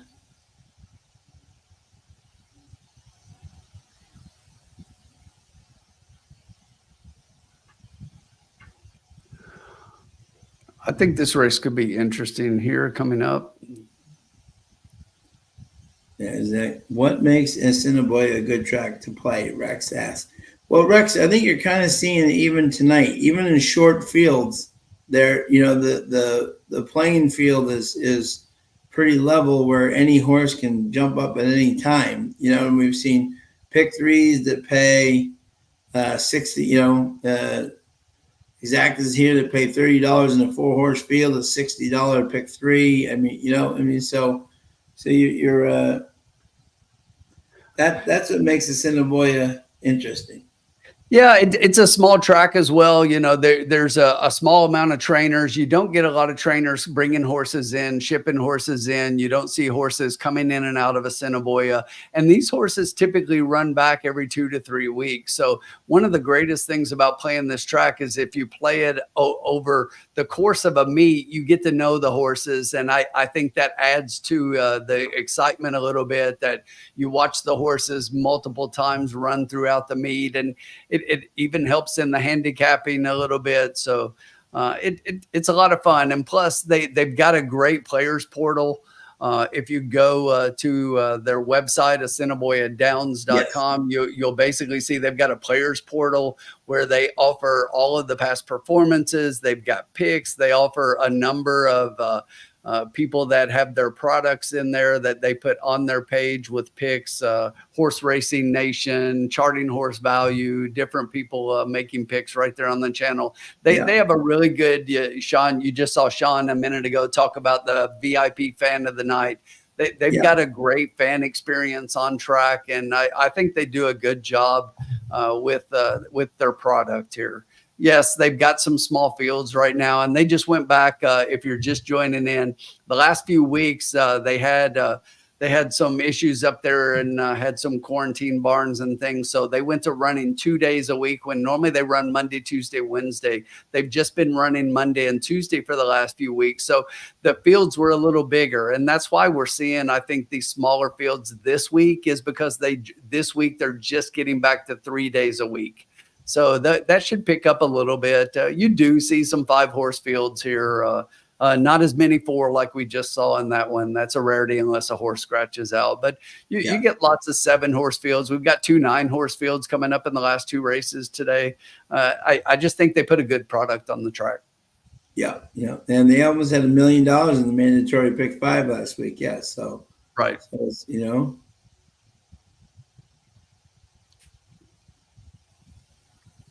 Exactly. And then the other thing is the wagering. They have 20 cent horizontal and vertical wagers. So again, you can really put in a bigger, broader ticket and make it inexpensive. And for things like the jackpot pick 5, I will tell you that makes it really difficult. That in the small fields makes it really difficult to hit a jackpot because you can almost get all and pay for it. On a big ticket, but this is one thing I like. Their pick 4 every night is guaranteed. Tonight it's 50,000. Last week during the mandatory payout of the pick 5, they had a guaranteed $100,000 pool, and we gave out the pick 4 and the pick 5 on air. We took down both of those last week. Sean Dennis wants to come on with us. Okay, Dennis is. We will let Dennis. You have to behave. Yeah, exactly. No, I'm sending it to you, Dennis. I got busy answering that question and I forgot you. But I didn't even see your message until Sean said something. Yeah. So we will send it to you, my friend. Yeah, and 4 minutes to go here, race 4. And this is an interesting field for sure. I would like this one a lot more if he was not on the rail. You know what I'm saying? Which is not Assiniboia is not the best place to start. No, not in their 1-turn sprints. Yeah, exactly. That is not my favorite place to start. For sure. Let me bring it up here. Okay. Let's bring it up here so we can kind of see who I'm sorry, yeah. One is 615 and one has 165. So clearly they're thinking the 6 and the 1 are definitely horses to beat. And I can see that. I can see where Alex loves the 6 here. Well, I like the 6 until Alex just said that. The last time we agreed, it didn't go too well. Yeah. Yeah. 1 in the mud in the Tom Petty Memorial Race there. No, I won't back down. I don't see anybody talking about my horse yet, though. Oh, Tom Halleck. Exactly. So, yeah. I will give you my top 3, my friend. My top 1 was Ammo Star. The 2. I thought at 6-1, I thought this horse was an interesting price to get. Ryan has not won a race yet, right? Which is he's over 28, which is a little bit concerning for sure, but does have a lot of seconds and thirds. And this horse has been knocking on the door. I love the switch from Ali to Chow. I know Ali's been riding well, but I do like that switch to Champion Chow. And this horse has been knocking on the door. I think this horse, I love my life. This is kind of like the angle I don't like. Okay, someone could say he's facing much easier. Why don't you take the drop from allowance 18 to like 10K or something, or just something like a little in the mid range there? No, you've gone right down to 5K. You know, which is this horse good, or is this horse just on the wrong end of the of the back nine here? You know, and that was my kind of question mark. Said why the steep drop? You know. Obviously, he's facing much easier than he's ever faced. But, and again, as Tim said, but the one good thing about him, and this is, I love this is one of Tim's angles, is show me something when you're running. And he did come in fourth and third. I mean, so at least he was competitive in those races. It wasn't like he was getting blown out. But but exactly, Alex, that's my point. That really doesn't hold. So I don't really like those drops. So I was 2-6-1 here. I was a little leery on the one being on the rail, and I just don't like suspicious drops where you don't even hit the middle of the claiming, then you just go right down to near the bottom. And would you look at this, my friends? Live from the Saudi oil fields. It is the one and only Dennis Trusty. Hello. Coming from his 1975 room of excellence. With jockey goggles on too. We're ready to go tonight. Look at this. Dennis is ready to ride into the winner's cup. No, I think tonight's card is actually a lot better after the first few races, and I thought this chalk was actually on one of the few that I was going to try to beat. So let's get serious as I take all these off. This is a lot harder to do than I thought. The Unibomber has joined us. So, Sean, I agree with everything you said, but I'm kind of surprised that that nobody's really talking about this 4-horse. I like the 4 in here, and I know that if you look at the last couple of races, they have not been good. Yeah. And I totally get that. But, Kepler horses tend to work their way into shape a little bit. This is the second race at this level here. And I like that they're going blinkers on. This is a horse that has showed speed multiple times and then seems to back up. But a couple of races back, that first race of the year, that wasn't horrible with Rashad Knights up in that race. Yes, that was at 5 furlongs, but maybe the blinkers is the wake-up call that this horse needs. You look at the running lines, and this horse has not run with blinkers. Yeah. So I think I like the equipment change in this particular case. Yeah. It's not an angle that this trainer's been successful with in his one time that it shows first blinkers. So that's not enough of a data point for me to say that that's a bad thing. But I think here it might be enough to wake this horse up. This field is not anything that there are no world beaters in here to where. Yes, the one is definitely the class, but as you and Alex just talked about, I again don't like the drop here. It's like this is another horse, Sean. Look at the speed figures: 49, 48, 49, 48. This is another horse that runs the same race every time, right? And it's just not improving. Yes, could improve off the drop and could blow this field away. But Knights is not riding this time. That was a couple of races ago. He gets Sven Ballroop up this time, and I has not ridden this particular horse, but I just like the blinkers. I think blinkers on might be enough for this particular horse to where I'm not saying this horse wins, but I want the 4 to be a piece here. Here's the other thing I found really interesting, Sean, and I handicapped that way before we got into the card here. And now I look at the pick 3s. Guess who the lowest in the pick 3s is? It's not the 1. Yeah. I'm not surprised. It's the 4. And the one is the lowest in the double wheel pays, but guess who's second? It's the 4. Right. Right. 6. So somebody's playing some horizontals here with the 4. I think that the 4 fits in this race. Blinkers on for the win. Let's see what we can do. Yep. Yeah, I agree. I like 2-4 here, so I'm kind of in the same sentiment as that. Try to beat the 1. Yep. I like it. Does. Yeah. Oh, yeah. Yeah. Do you ever pick him? I do. Yeah.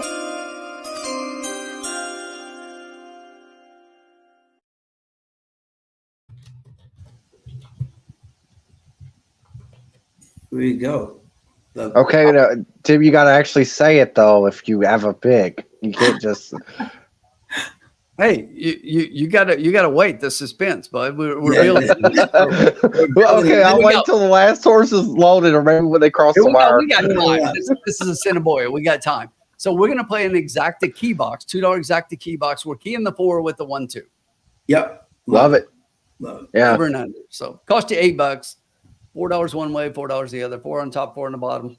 Yeah. But we want this 4 to get a piece at 5-1. And if it's 4-2, decent. That's even better. Yeah. I'm just gonna take this off for 1 second, my friends. Yes, sir. Make sure All right. Ooh. That Well, makes Dennis's picture bigger when you do I that.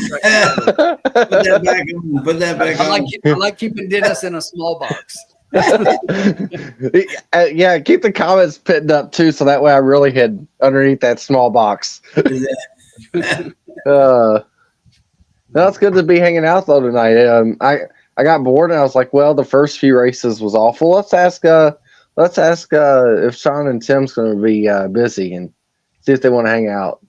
And when I say awful, I mean those was good races, except those bad betting races. You know what I'm saying? Yes. And that's why in the last race we didn't even put in a wager. Yeah. And the first 2 were kind of, we just put in a small wager just to play a little bit and get going. But yeah, we said that. We said that at the beginning of the card. We wanted to get through the first 3, and we think in these last 4 we might be able to hit something. Yeah. I really like a horse in the next race though, so I'd love to see what you guys say, and everybody in chat too to type up what they think. Sure. Dan's got a pick 4 here, 4-7 with 4-5-6 with 3-4-7-8. Good luck, Dan. You got to sit. That's the load. Looks like we're loaded. The field is set. They're at the post.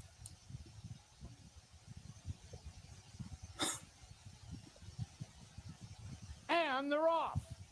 Breaking in a bit of a tangle was Star.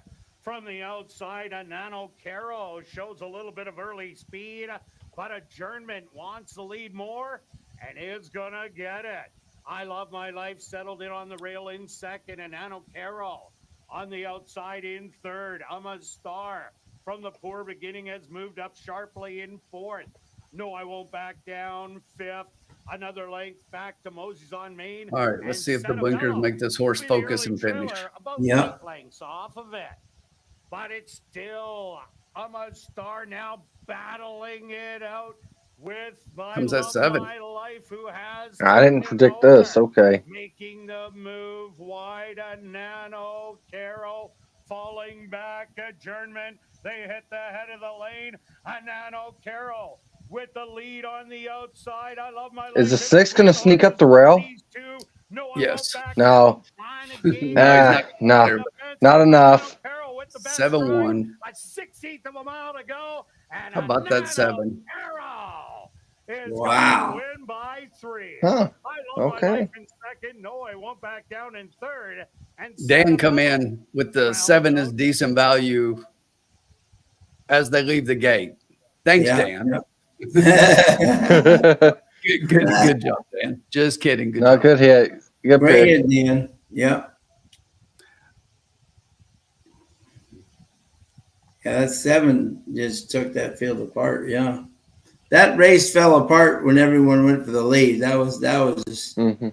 Right. that was you knew that was going to be someone from behind who's going to be benefiting. And that's 7. Nano Caro. Derry Limple. It was interesting that the exacta probables, the lowest exacta probable ended up being that 1-4. So that 4 was taking a lot of money, but just did not run. Yeah. And you know, I think we all had the right idea. I think even in chat, if we was going to really try to beat a favorite, it was going to be the 1. But, I mean, I guess they beat all 3 of the heavy favorites tonight, didn't they? Yeah. Yes. Well, the first race was that. Oh, well, that yeah, horse, I forgot about that one. that horse was just much the best, blew everybody away. Yeah. Frank liked the 7. 2. Good job, Frank. Mm-hmm. Neil, No, I was just messing with you, Dan. Good call.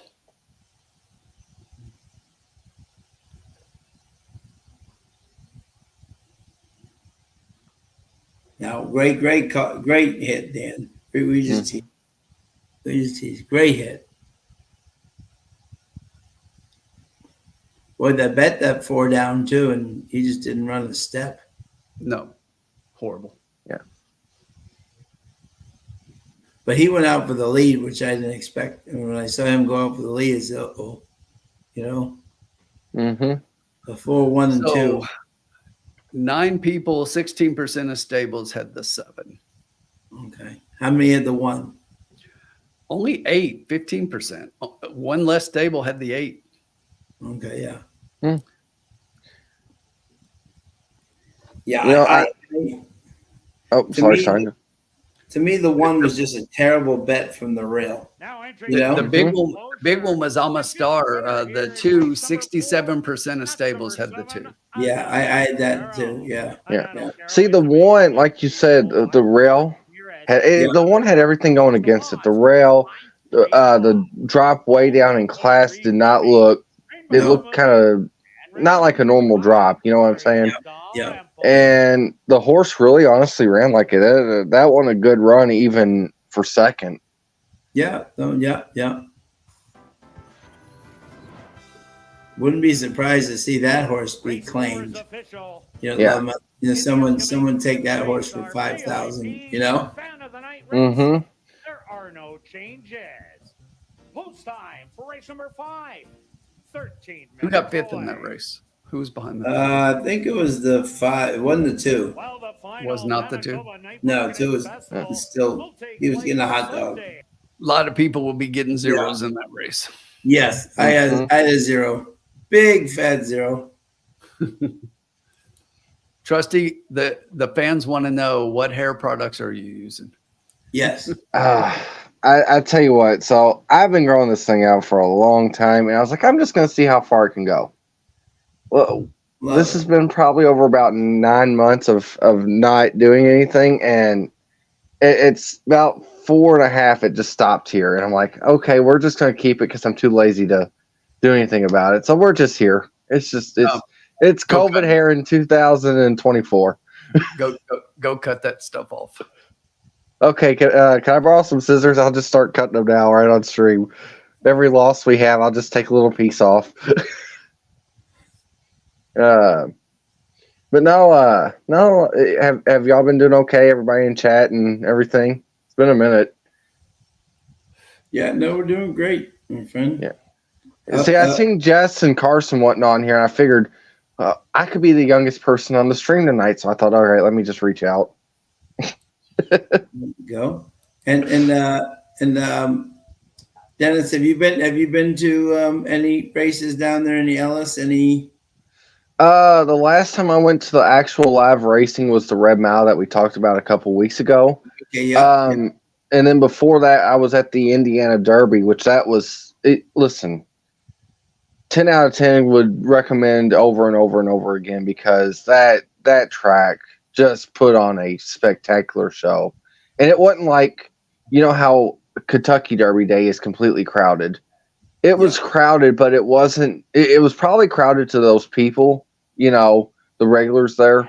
But it wasn't nowhere near as bad as what, you know, some of them was. And other than that, I don't go down to Ellis because it's too hot. I don't know if Tim's ever been, but can Tim even say it is? I was at Ellis last weekend. Yeah. Well, you had good weather last weekend. I'm talking about.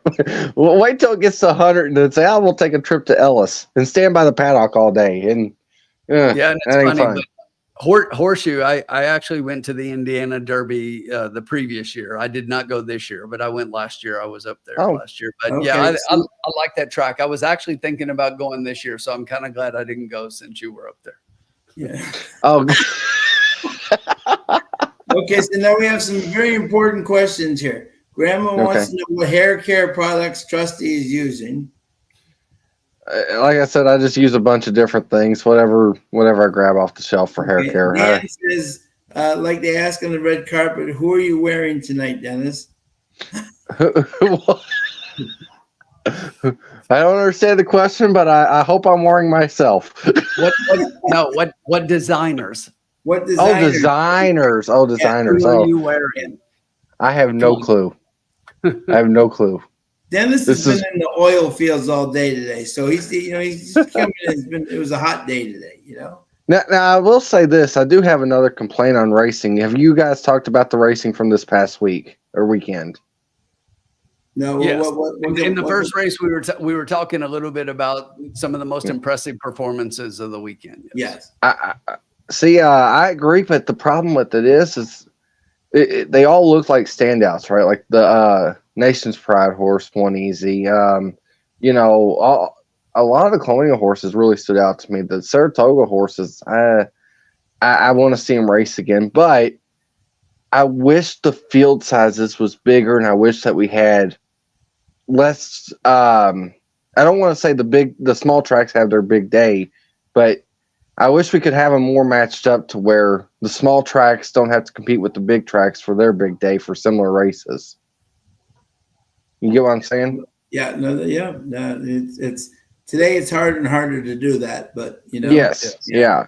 Like example at Ellis on this Saturday, every single horse was favorite besides the last one, and that's hard to bet. When every horse pays $8 or less, that's kind of difficult to try to make money out of it. But I'll tell you, the horse that I was impressed with at Ellis was the Gary Barber, the 2 horse that won the stakes, the young horse that won. That could be a real good one. Yeah, I liked him. I liked the one in the filly race, the 2-year-old filly race too. The one from Texas for Pritt Calhoun. Yeah. I know the time wasn't as fast, but it still looked good. Yeah. Speaking of looking good, to answer Grandma's question here, right? This is an interesting one, Grandma. Is there an angle with pedigree and humidity? Genuinely, no. In terms of, it really comes down to the individual horse themselves. Now, there are some horses that, especially for a humid day, if a horse has got a more calm demeanor, if a baby, like if their babies have a more calm demeanor, they're going to have a huge advantage over a horse who's a little bit more amped up, with their babies a little bit more quirky, and because on a humid day, they're going to work themselves up that much more. So it's more of a challenge for the trainer. So yes, in that way, you could look and see on the babies who's more precocious than other, whose babies are more precocious than others. And on a humid day, that can definitely be a big factor on hot days for sure. But I don't think there's a scientific one other than if there's more precocity, the more apt they're going to be hot, especially on a humid day. I'll turn that to a. I think in my mind, this might be just mental. The shippers, whenever they ship from different climates or whatever, stuff like that, even just shipping summer from Ellis to Saratoga, it's still shipping. It might make them more nervous. It might make them more worked up. So to answer that, like you said with the pedigree thing, there's no way to really tell. If you can find that out, somebody let me know. But yeah, I kind of think that shippers kind of might get more worked up in humidity because of just temperature in general. And to quote one of my favorite horse racing scenes from a show ever, the mother was a mutter, the father was a mutter. Great episode of Seinfeld if you've ever seen that one. That's the one with Kramer. Mm-hmm. In the OTB. So he probably got mugged too, didn't he? I can't remember the whole episode. I just remember that scene. Did he get mugged afterwards? Because I got a feeling he got mugged afterwards. Yes. Yeah. What about shippers from drop states? You mean from the north of the Florida? Generally, what most trainers do, Grandma, which is very smart, when they come from the north trainers don't generally run them for like 2, 3, sometimes 4 weeks, so they can get them fully acclimated to that speed before they run. So generally, it's not, especially in Florida. I know for that. Is that so? So I think that's a definite angle that a lot of the New Yorkers, when they come down to Florida, they work their horses purposely 3-4 weeks before they run them in the heat versus the horses that are used to it. So all right, Sean, this race is yours. So we only got 5 minutes. So let's talk horses. Dennis said he liked the horse here. So Dennis, Dennis, who did you like here, my friend? All right, I'm gonna use some of everybody's angles on the show. So we got a third off the layoff situation with this horse. Showed speed off the layoff. Tried to close next time. I think we'll go showing speed on a stretch out. And we get Antonio Whitehall going 2 turns on the 6. That's who I like here. And I just think the horse could be improving, got good pedigree, and third time off the layoff, stretching out. Yeah, who did you like behind him? I was just going to say, I was going to bet win a place on the 6. Okay. There you go. Tim, who was your top 3 here, my friend? So this is a non-winners of 2, Sean, and you know how I feel about those. Yeah. You know how I feel about those. But anyway, I look at the 7 horse, Olive's Candy, and I see a horse who at the allowance level was getting minor checks, 5th place finishes, then a 7th place finish, and then they dropped the horse in for 12.5 the last time out. So they're coming back to the allowance level, but I think the horse woke up a little bit last time out. Got Rashad Nice, gets that 5 pounds for the apprentice. That was at 6 furlongs, and now we're going to go 2 turns and go to 7.5.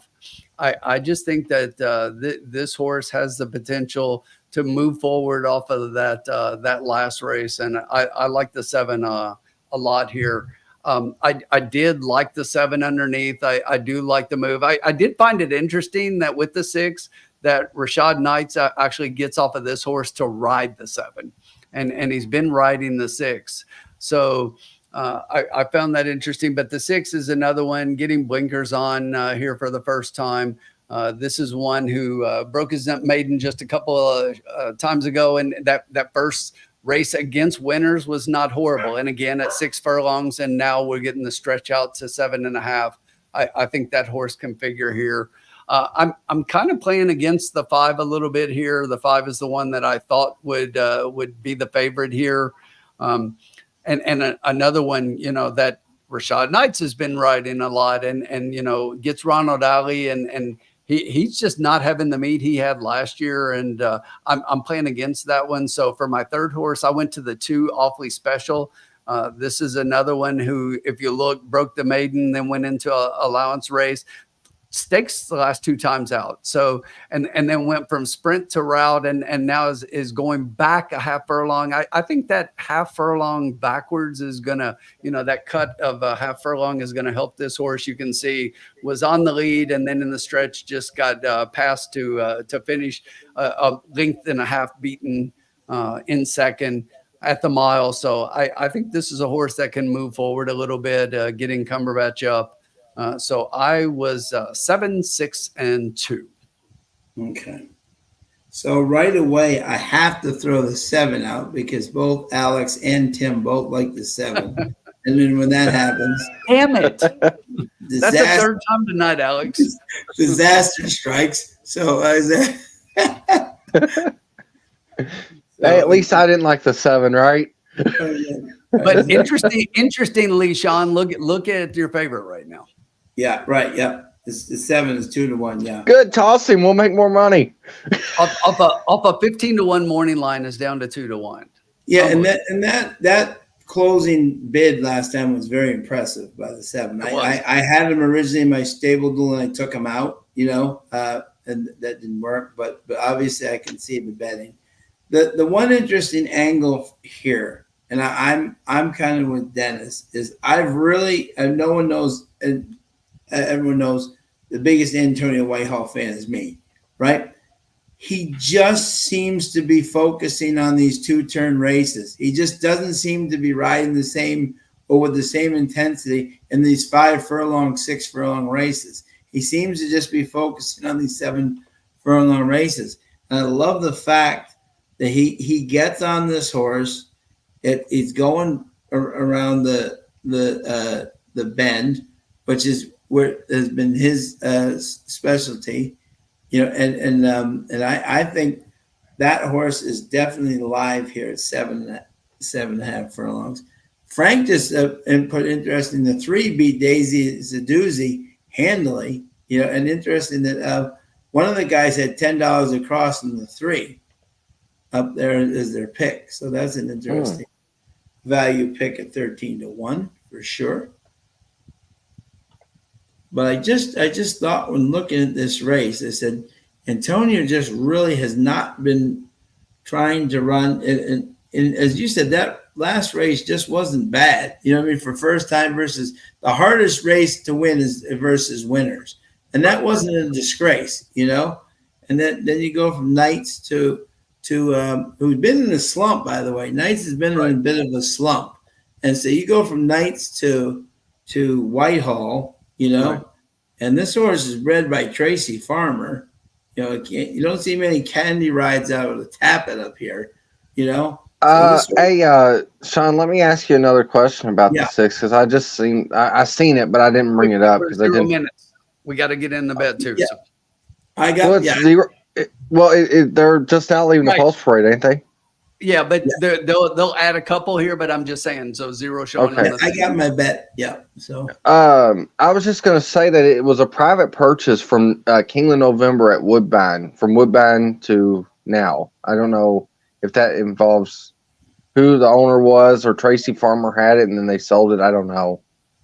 Yep, exactly. Yep. But so I have my bet.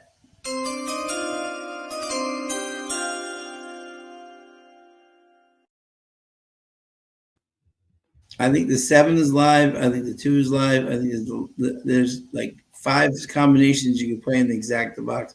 I'm just going to go. I'm going to go 4 across in the 6.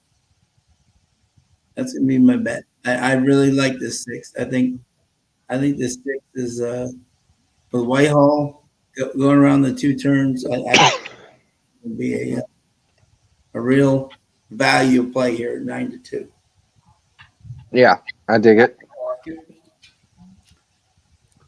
I had like 5 exacta combos in my mind, and when you get that high of yeah, that's where I was too. When you said who else do you like behind it, I'm like the rest of the field. You can legitimately use 4 or 5 horses in exactas here. Yeah. And thank you to everybody for joining us tonight. Over 163 and climbing. Rohit Singh, how are you? He's going with the 3, Charmingly Wit, 11-1. Yeah, getting some play down here. Yeah, as Frank said, beat Daisy Zadoozy handily, and she couldn't have been more impressive coming off that win. My guess is if it went to Woodbine, it was probably Barber, but I don't know how the horse went from Woodbine to here. Yeah, that's a little bit of a weird combo. Yeah, it was a private purchase, like I said, for $16,000, which a candy ride and a Tappet mare for $16,000. Even you know, you get a filly that's got that kind of pedigree. Assiniboia could go on to be a nice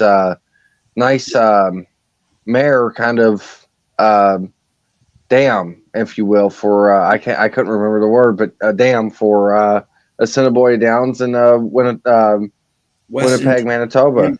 Yeah, absolutely. Yeah. Yeah, and has every right to improve too. As Tim said, that was not a bad. That was not a bad first race versus winners. No, not at all. Yeah. And if he could get even a slight improvement here and go around 2 turns, and I really believe I just see Whitehall is just focusing on the 2-turn races. He's just not. It does seem like that. It really does. He just is not riding with excitement in those 5 furlong, 6 furlong races. But when he gets around those 2 turns, he's vintage Antonio. Yeah. Yeah. So just quickly looking at the will pays here, the pick 3 will pay is favored to the 7, which is paying half of what the 1 is paying, and then behind that you have no, I'm sorry. So the 7, then the 5 is behind that, and then the 1. Yeah. And the double is also is favored to the 5 with the 6 behind that. So yeah, all over the place. All over the place, and that's what I thought. Which it goes back to what we were talking about when we looked at the early races. Is that once we got to these, that this is a fairly even race, and if you've got an opinion here, bet your opinion, and you could definitely hit something here, because the exacta probables have the 2-5 as the favored combination at $25.20 for $2. So everything's paying pretty well. Very nice, very nice. Yeah, which shows just how open this is. One of the things I was saying, which Tim and I always say, I love racing secretaries that can make competitive races. By the way, I loved what Right at the Wire said. That's awesome. That's the Jim Morrison. Yeah, that's great. I didn't think about that until actually after he said it. Yeah, so I'm gonna just leave with that from now on. I'm entering my Jim Morrison phase. There you go.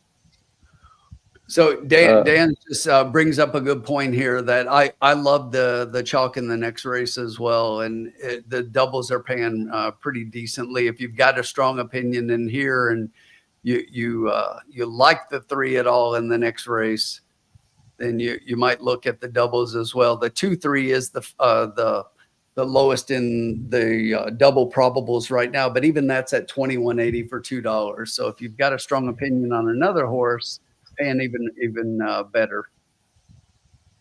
Right. Mm-hmm. And you can even throw in Anna Kazana for a huge price if you think that she will wake up tonight. If she's gonna wake up, it's got to be tonight, right? I mean, right. I would think so. Antonio's sticking with her, so obviously the fact that he, maybe, yeah, that's kind of what I meant. And maybe they got something going on there. Yeah. Last 2 of them look too good, but. Yeah. But, I mean, we know what she's capable of, at least. Oh, yeah. Yeah, this is interesting. Very interesting race. And tomorrow, speaking of Canada, is the post draw for the King's Plate this weekend up at Woodbine, the Canadian Kentucky Derby. My dad had a horse in as far as he was a hot walker. We had a horse in that race a couple of years ago now. Desert Ride. She won the Woodbine Oaks at one point. Desert Ride. Yeah. That was fun. We didn't go up there because he stayed here in Kentucky, but that was a lot of fun to go and watch that horse. That was Flavian, right? Flavian came up to ride? No. That was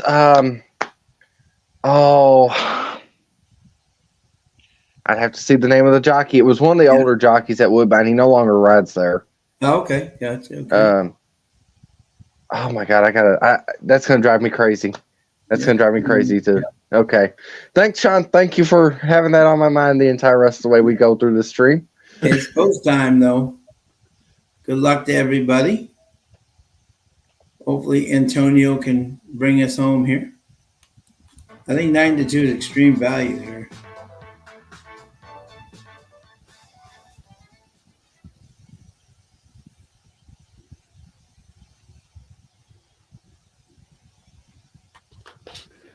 Good luck, Keith. Good luck, Keith. Awfully special. The first one into the starting gate.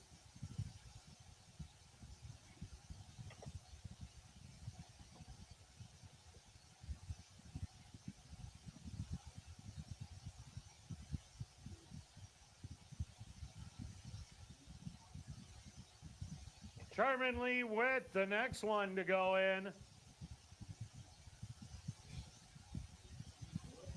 Here comes Midnight Candy Storm.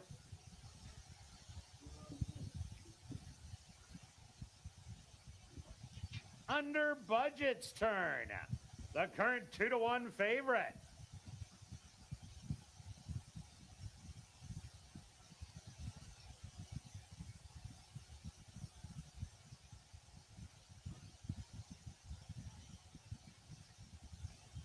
Sabatis will be next.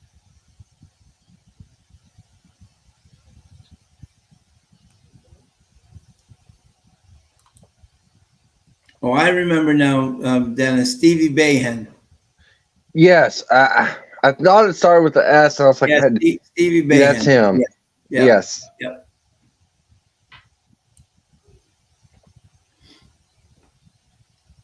Sabatis still getting help from the gate crew.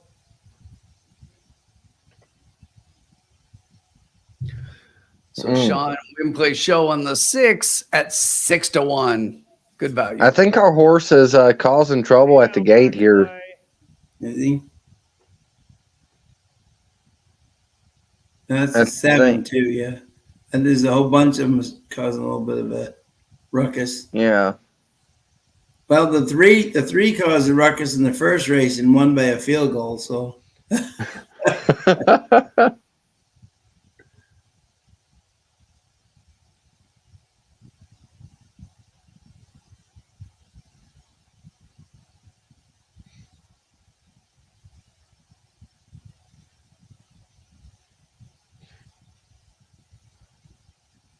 Sabatis again backs away. You know, I was listening one time since we was talking about Belterra. There was a horse that was giving him trouble at the gate, and you could hear the mic on. It was a hot mic on the Belterra's announcer, and the vet said, "We're going to give him 4 more tries, and if we can't get him in, we're scratching him." Yeah. And I was like, "Oh, somebody's not happy, and somebody definitely should have had the mic on that point." The horse, I think, wound up running second, and not bad, but I wonder if we'll have a late scratch here, because this horse is just not acting. Yeah. Of course, I come on, I pick a horse. All right, I'll see y'all later. Y'all have a great night. Antonio's off, so. Yeah. You and Colin should do a show. Yeah. Who not to bet and why?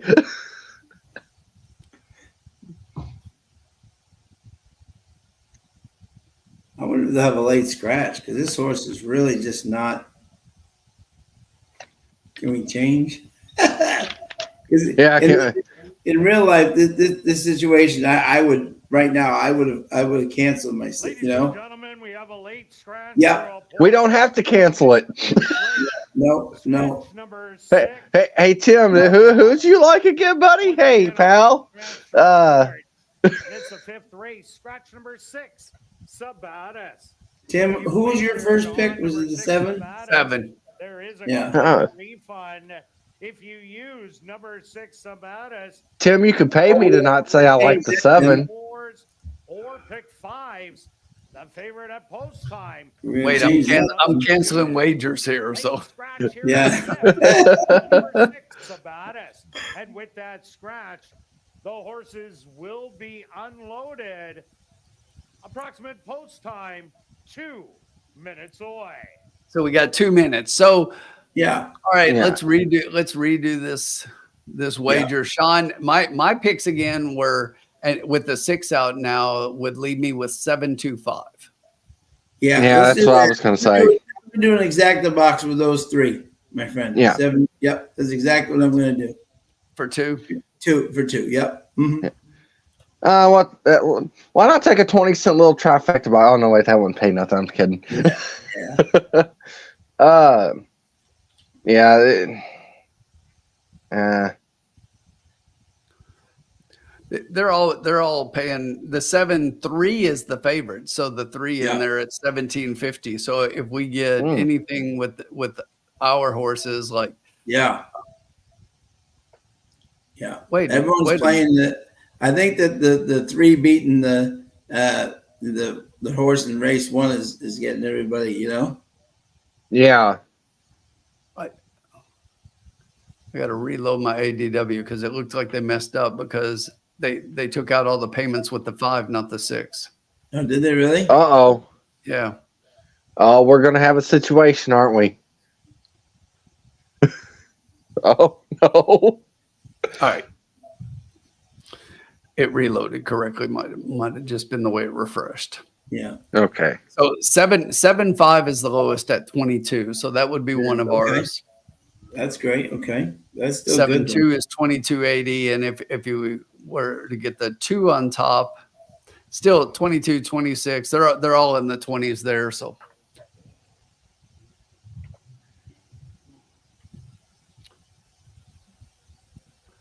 as I was saying, Tim, you could pay me to say I don't like the 7. Set to go in once again. no. No. All right, I love the 7 here. 7 looks like an automatic lock. Take all your money and throw it on the 7. If it don't win, ask Tim. He'll get you the refund this week. No. So Keith is going 2 with the 157 exact the key box instead now. Okay. 1 needs a big form reversal but has races to look at. I like that. Charmingly, Witt walks up and in. Here comes Midnight Candy Storm. All right. Let's see what we can do here. Yep. Dan, yeah. Dan's new bet is 4-5 with 457 exact at $3. Next up, the current Couple races to go after this one. Last chance at a pick 3. Candy. Yep. There we go. Mm-hmm. Just 2 left to load. Awareness autism on the outside.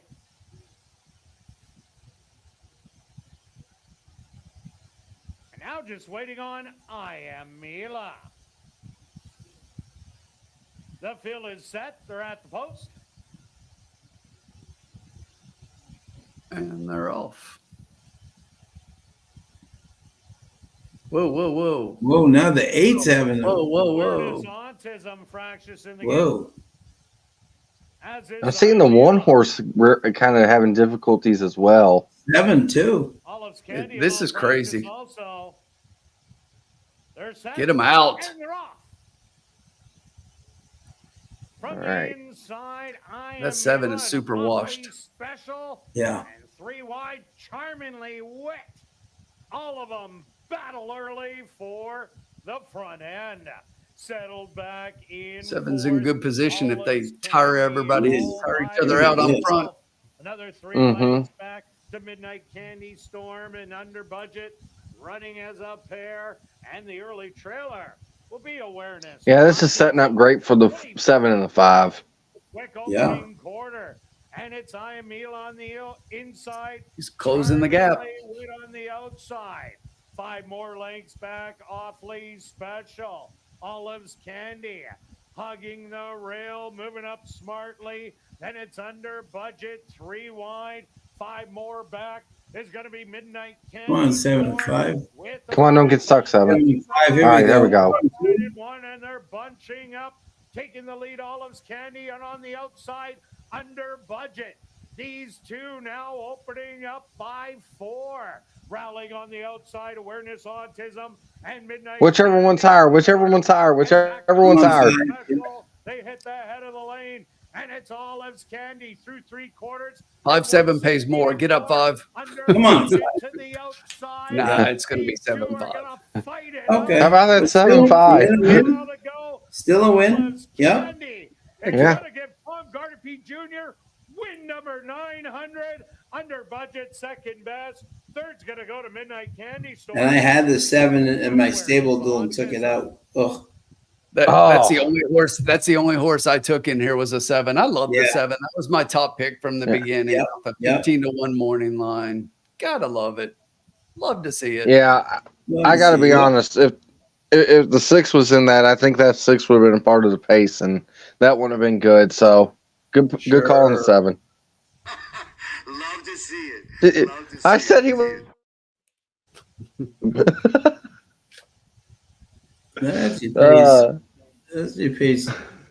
Not bad. The 7. Stewart's supposed to number 7, Olives Candy. I hate when he always starts out with the stewards. I'm like, no. No stewards. Candy Storm and Awareness Autism. They went the opening quarter 24-4, the half 49-1. 6 furlongs, 116-4. You know, that's the only thing I don't like about the calls at Assiniboia right now is every time the race is over, stewards are examining. Don't examine anything. Yeah. Exact. I paid 14, but I was hoping that 2 would get up there and Yeah. you know. Right. Well, really, the 2 did us a favor by just burning out the 1 and the 3. So. Yeah, we'll gain a little bit. Not much, $3, but hey, Couple bucks. that's all we're trying to do, you know? Never in doubt the entire way. I like to win like that. Yeah, Candy Ride at ASD, yeah. Mm-hmm. There you go. Give me a horse that's even money and wins like next. I'll take that any time over a 2-1 that barely wins by a nose or might get beat. So Alex is right. Candy rides are everywhere. Yeah, it's amazing. Yeah.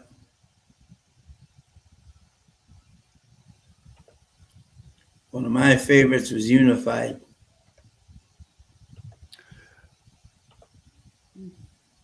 Go ahead. John. I was just going to say only 39% of the stables had the 7. So okay. Yeah. You both this was great. You both tried to talk at the same time, and then you both at the exact same time said, "Go ahead, Sean, Tim." Well, we think very alike. So Sean and I are brothers from another mother. Yes, absolutely. Yeah, no doubt. No doubt. I took the 7 out of the 2 in the last race, so that was not a good move on my part by any means. But a great effort by the 7. Mm-hmm. By Tom Gardapi Jr. and ridden to victory by Rashad Knights. Knights. There's a much needed win for Knights. And congratulations. I just thought a $500 purchase in Stable Duel was extreme value, and that 15-1 warning line. I just didn't think that was true for this horse. No, not at all. Mm-hmm. Yeah. Race 5 is official in the upcoming. 14-20. Beats losing. So 240 on the profit. Number 5, Streamer. Post time. Nice job, Alex. 14. Yeah, Neil. That 2 I didn't think would be that close up. I thought it'd be a little bit further back, and kind of fried himself with the 1 and the 3 there. Sean? Yep. Who do we have in this race? We have Anna Kazana at 22-1. I can't wait for Kurt to say that because he'll say it just like that. Yeah. And once again, the great thing about Assiniboia Downs, folks, is you could get attached to these horses very easily. And like, okay, so Anna Kozana, for example, I can't do the voice because my voice sucks as far as impersonations. She has ran this year from the start of the meet back in May. She's ran 5 times. Exactly. You see her all the time. She last ran 2 weeks ago. Yep. I do think the betting favorite right off the rip does have it correct. I think she clearly misses Goudreau. Yeah. So that too. I was going to say the 3. I think the 3 is a standout, kind of. I don't know if people would agree with me on that. I mean, obviously the betting public does, but the 3 looks very tough to me. 3 looks very strong here, no doubt. Yeah.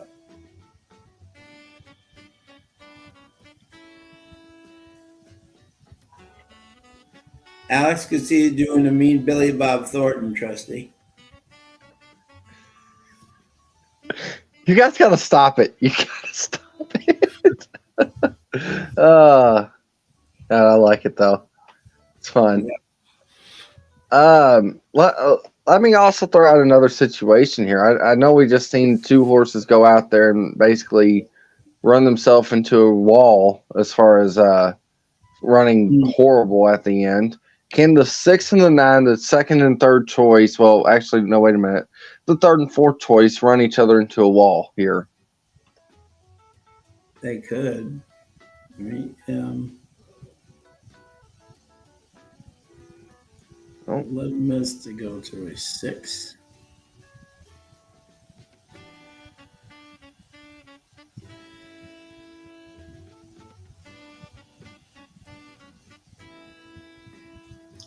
I always just wonder why, right? The 6 is 3-1 morning line and 9-1 now.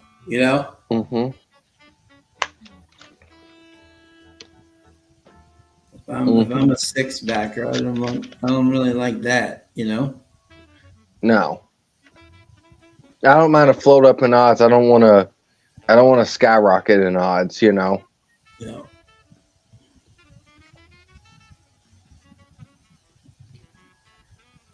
Exactly. But this is an interesting race here. I do think the 2 is definitely the 3 is definitely the horse to beat. Yeah. She's my priority. Love Badgery with Nault. This horse has run 2 very solid races in a row. Mm-hmm. Appreciate the stretch out last time.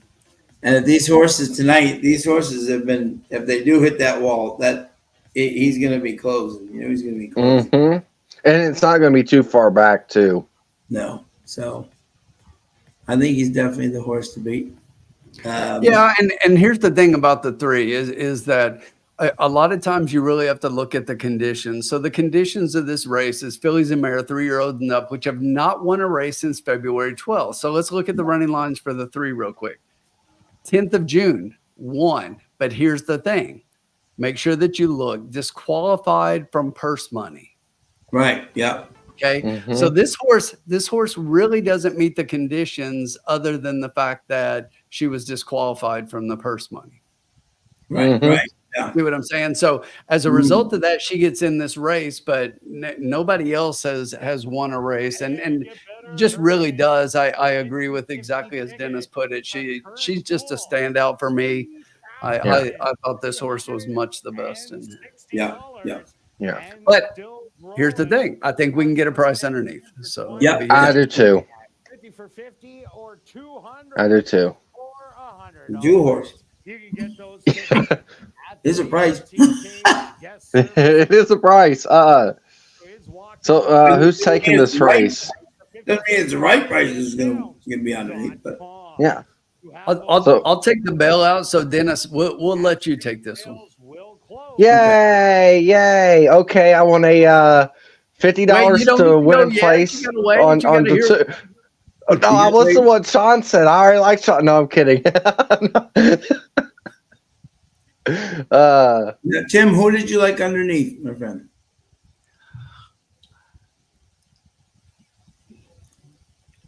So There were a couple of horses in here that I was trying to find horses that could potentially be a little bit of a price in here, and I think we've got a few of them, and that's kind of the way I approached it was how can I get a horse underneath the price. I just don't like as much as I love Anna Kozana. Yeah, no. I'm just totally against that horse in here. Yeah. Mm-hmm. A horse that I think looks like she kind of fits in here and has been doing pretty well. When you look again, remembering the conditions, these are horses that haven't won. So who's been right there though? And there are a couple of horses in here that the one definitely, and Dalrymple, we just saw him get a win a couple of races ago, and this is a guy who seems to be riding pretty well right now. I think this is a horse.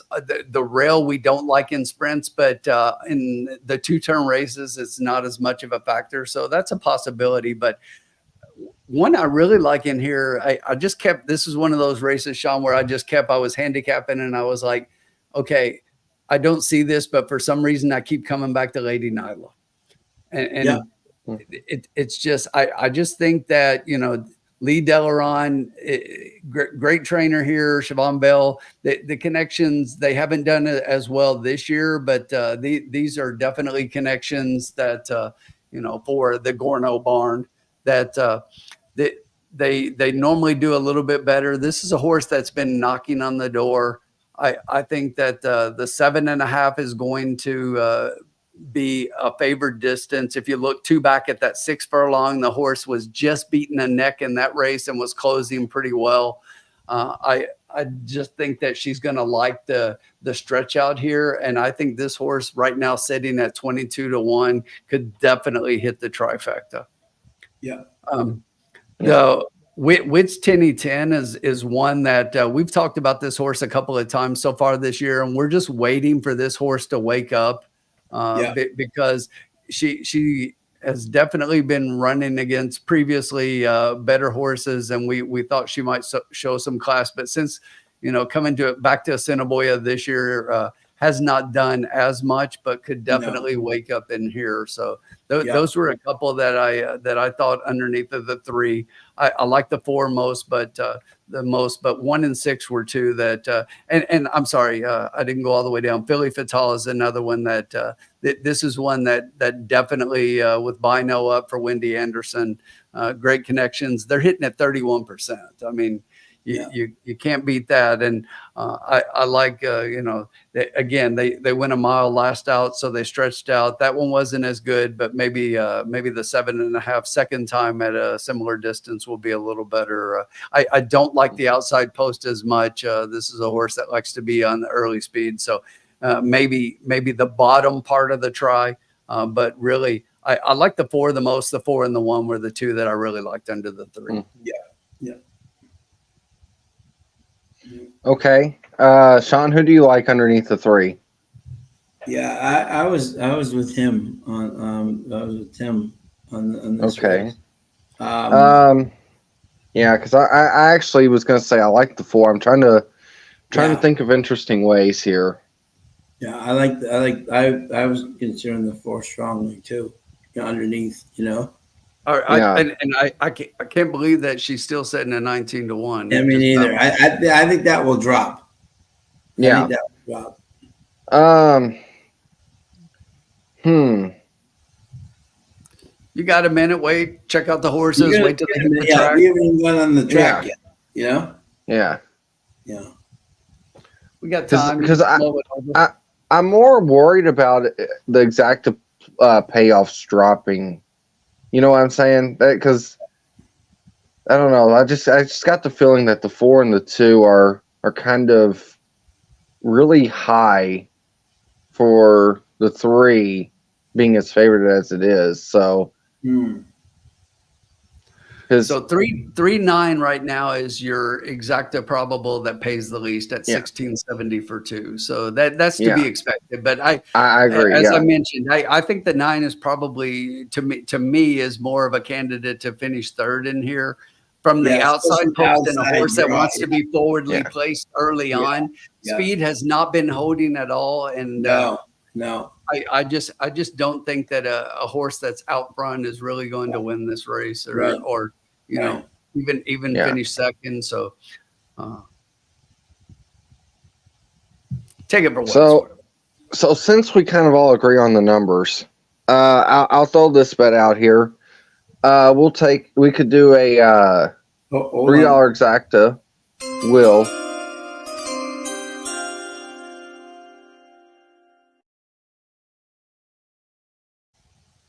Now okay. All right. Well, it ain't even the pick is in. This is just let me throw it out there. We could do a $3 exacta, 3 with 1, 2, 4, 9. Because I'm not letting Anna Kozana run second. We ain't got it. I'm telling you that now, Sean. So no, that's betting scared. I have her cross. I have her cross. No, it's betting with your buddy named Sean, who has a favorite of this horse. Yeah, and for $3, I'll do with it. I bet her cross. So see, and then $1 trifecta, 3 with 1, 9 with 1, 2, 4, 6, 9. That would be $8. The grand total of it all being 20. But if you think that's too much, we could scale it back, or we could reroute it around, and maybe the 3 gets beat. But I don't know how the 3 gets beat unless she just does not fire at all. All right, so give me your exacta again. 3 with. It's a $3 exacta. 3 with 1, 2, 4, 9.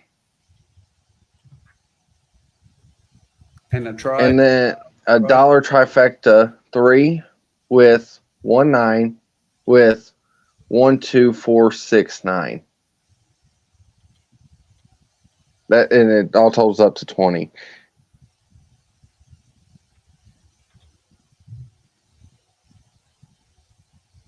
She's on her toes tonight.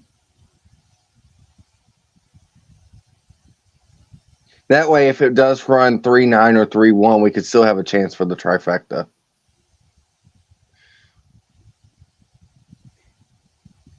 She's my priority. Let's go on the track. Thank you again to everybody joining us for tonight. Todd's got 3 with a 6-9-1 exacta key. Bobby D's got the win on the 6. Dan says DRF projects the 4 to close 22-1 and 2 at 21-1. Take a mid-pack runner under the 3 like before.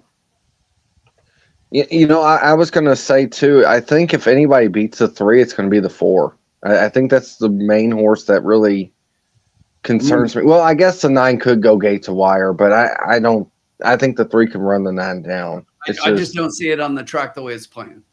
Yeah, that's what I meant. Yeah. Whereas if the 4 gets to jump on the 3 and passes the 9, it could be a little bit harder to get past the 4 than it would be the 9. If that, yeah.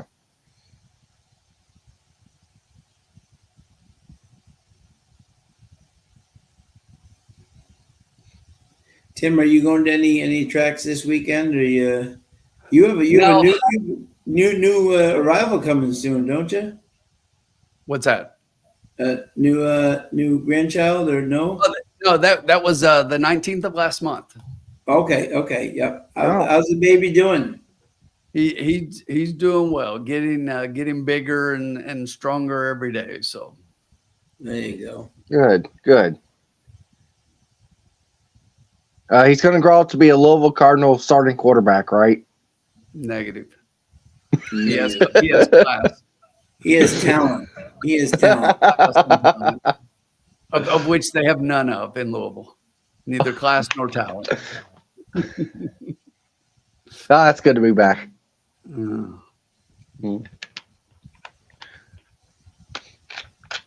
don't know. I was reading a Twitter account, Cardinal Chronicle. I don't know how true it is, but somebody apparently, I don't know, has Louisville basketball ranked 26th. And I thought, are they just completely like drugged up, or are they? I'll tell you, fentanyl is an epidemic in this country. Yeah. Well, I tried to follow the Cardinal Chronicle because they do normally have a lot of good information, but somebody else had us ranked there, and I went, why? And like you said, at this rate, yeah, I believe you. Fentanyl is an epidemic. Yeah. Especially in Western Kentucky. Oh goodness. All right. What's everybody else got in the chat? Let's see what you got. Alex 146 Exactabox. Throwing the 3 complete. Yucking it out. We just talked about doing drugs, and there's Alex betting 146 Exactabox.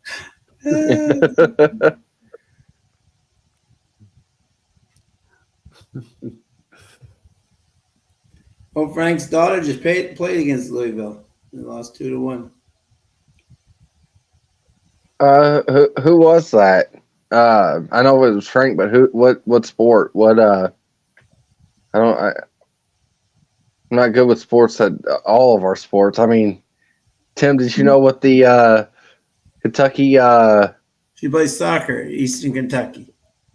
Oh, okay. I was just gonna jokingly say like the chess team did for Kentucky. I don't know. They probably would have won though if Tim would have even answered that in his mind. So yeah, okay, soccer though. That's pretty good. That's pretty cool. Soccer, the great sport. Of course, I'm wearing a jersey right now for the best team in the world. So yep. And kudos to the U.S. women getting back on the podium after 12 years. Yeah. Yeah. The Olympics, I mean, I watched more of it than I thought I would. I'll be honest. I watched more of it than I thought I would. Tell you, the U.S. women came to play. They were winning everything, you know? Yeah. Really, the U.S. just basically came to play. The entire country did. I mean, you know, but I mean, we are really good at a lot of sports, so that is to be expected. Frank, good luck to your youngest daughter. Mm-hmm. Frank, which daughter did we meet? The one that at EKU or the other daughter? Your other daughter. Dan H is, I'm anti-club champ next race. Been a money burner lately. Well, again, that's Whitehall going around not 2 turns, you know? Yeah. Yeah. He's not been stellar around those 6 and 5 furlong races. Here's the classic high 5 growing pool. See, Tim did the smart thing of taking the last race because, you know, first race back for me as far as picks go and whatever for Trusted Profits Monday Night Racing. See, and I get this heavy favorite, and if he loses, Tim goes ha ha ha ha. Dennis picked the loser, and then if it wins, I didn't pay nothing. Dennis, it's always easy to find a way to insult you. I know it is. No, it's all good because if the 3 loses in this race, then I lose because that's who I am. Yeah. Yeah. Oh, I agree. I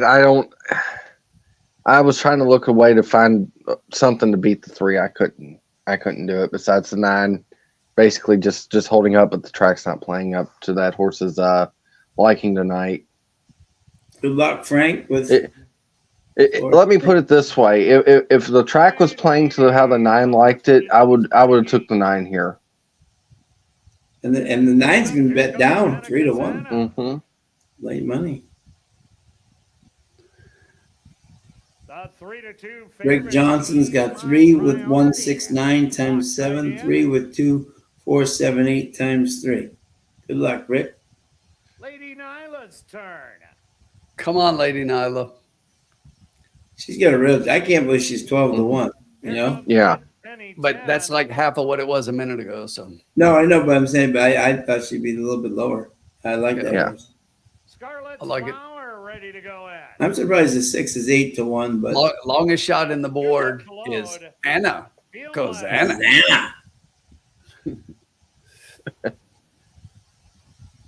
And just waiting on One more to go in.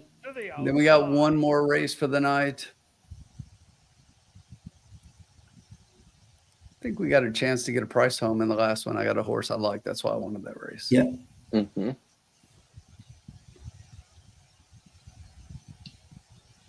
Got a decent angle too. We'll talk about it.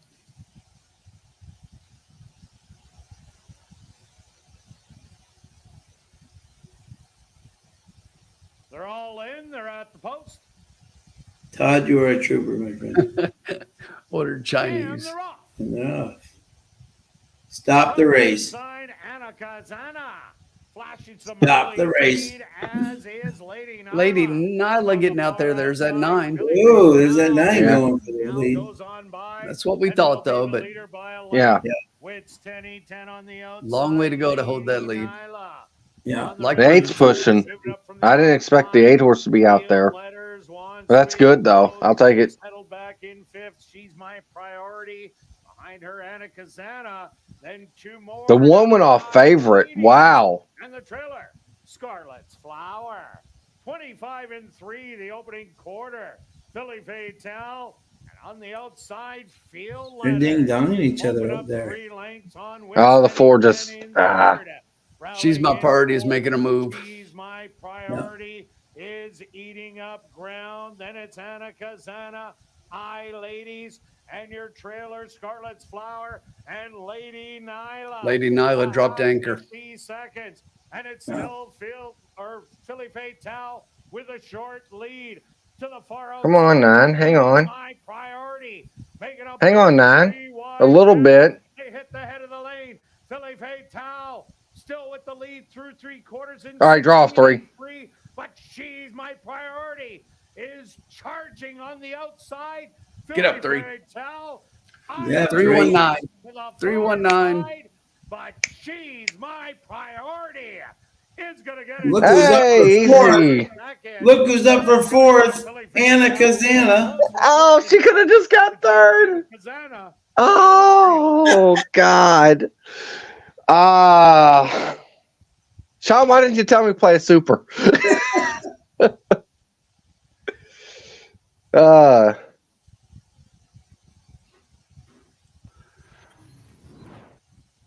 Well, the exacta gets back 27.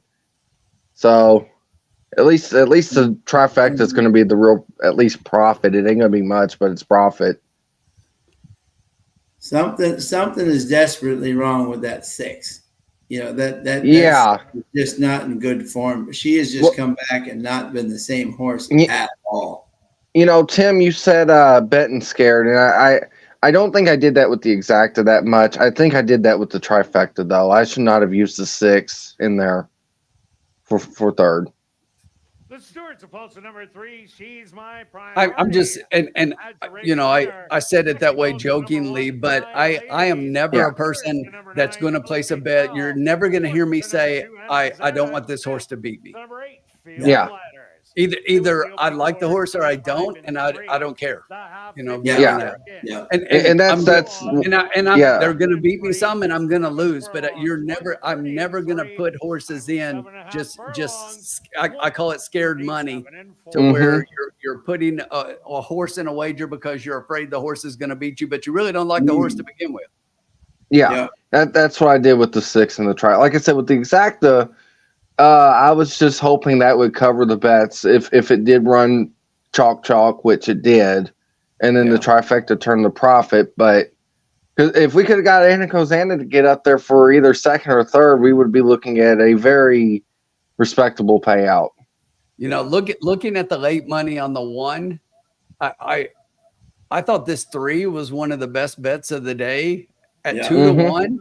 2 to 1's a gift on this horse. That's a gift. At 2 to 1, you put 20 to win on it. I wouldn't bet the try or the exacta.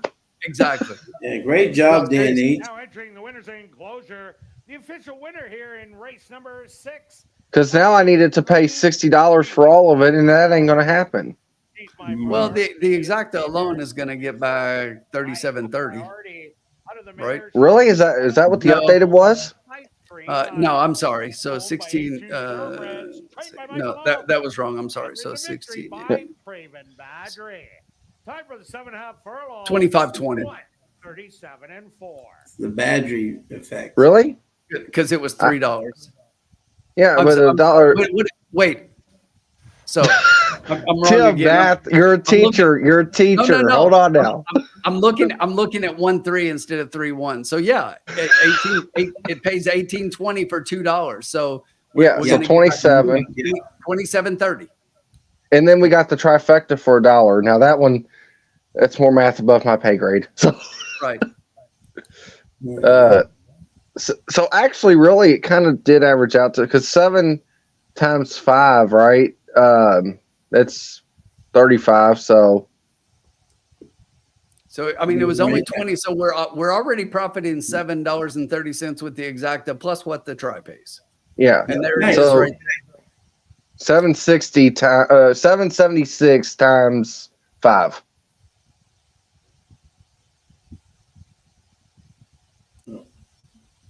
I'll be right back in 1 second.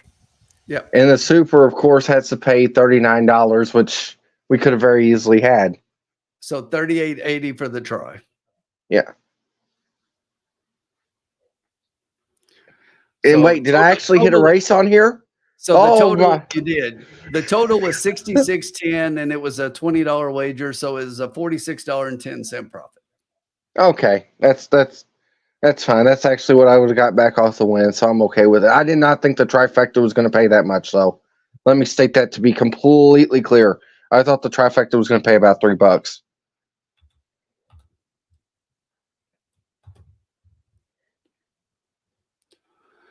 So there's the updated bankroll. We're sitting at 129.50 going into the last race. Up a little bit. All right. Getting ready to finish strong. Yeah. Yeah, Dan, I agree. It was profitable with the favorites because even though the one was the favorite and but the 3-2-1, I mean, I thought that was value, but the odds were pretty close on everyone. That's what we were talking about it being a good betting race. So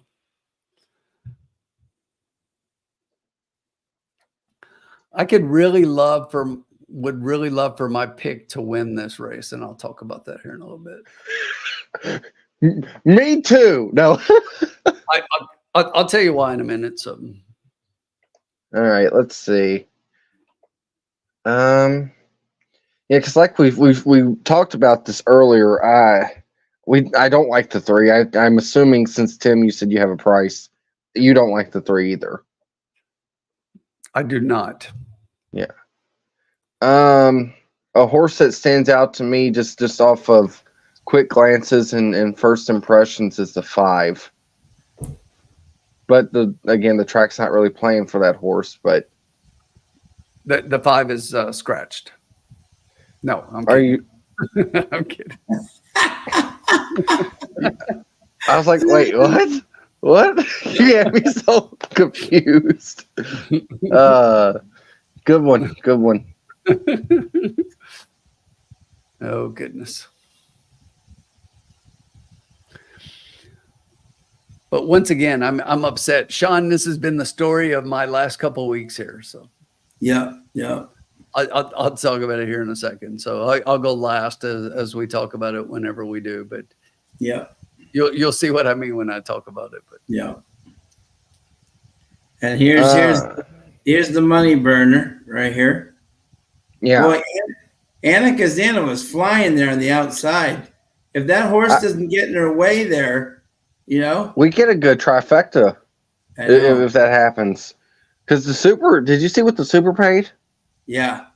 I mean, 39, that's not bad for like 3 favorites, No, exactly. So here we go. So we have the 7th race coming up here for all the people. Here's our buddy Antonio Whitehall on a 5.5 furlong race, club champ. The one thing I do like in this horse's defense is the fact that it's going from 5,500 to 4,000. I think this is a more reachable group, if you will. And this horse made a really nice move versus Cool Cross and Moon Connection, who I think if they were in this race would be like 4-5, 3-5. So at least they did close in against legitimate horses, Yeah. And I mean, look at Torrin Jew too.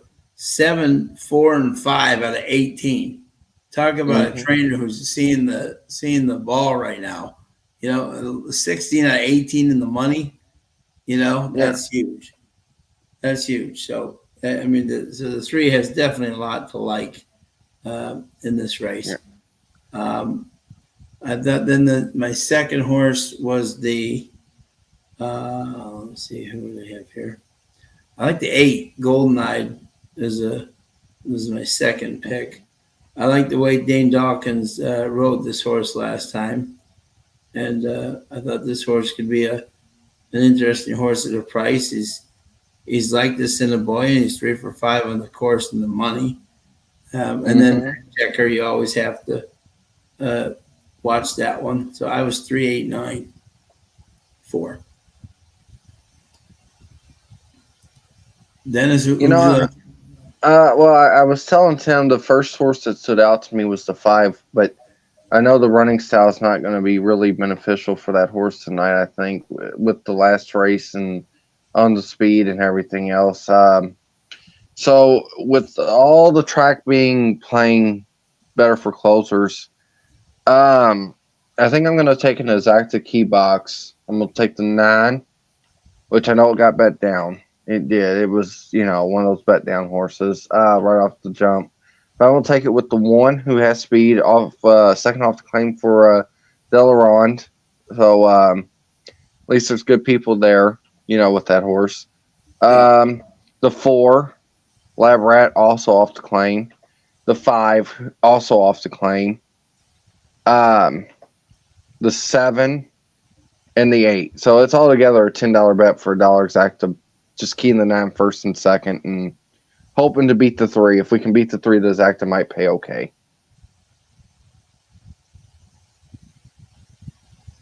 Tim, who are your 3, my friend?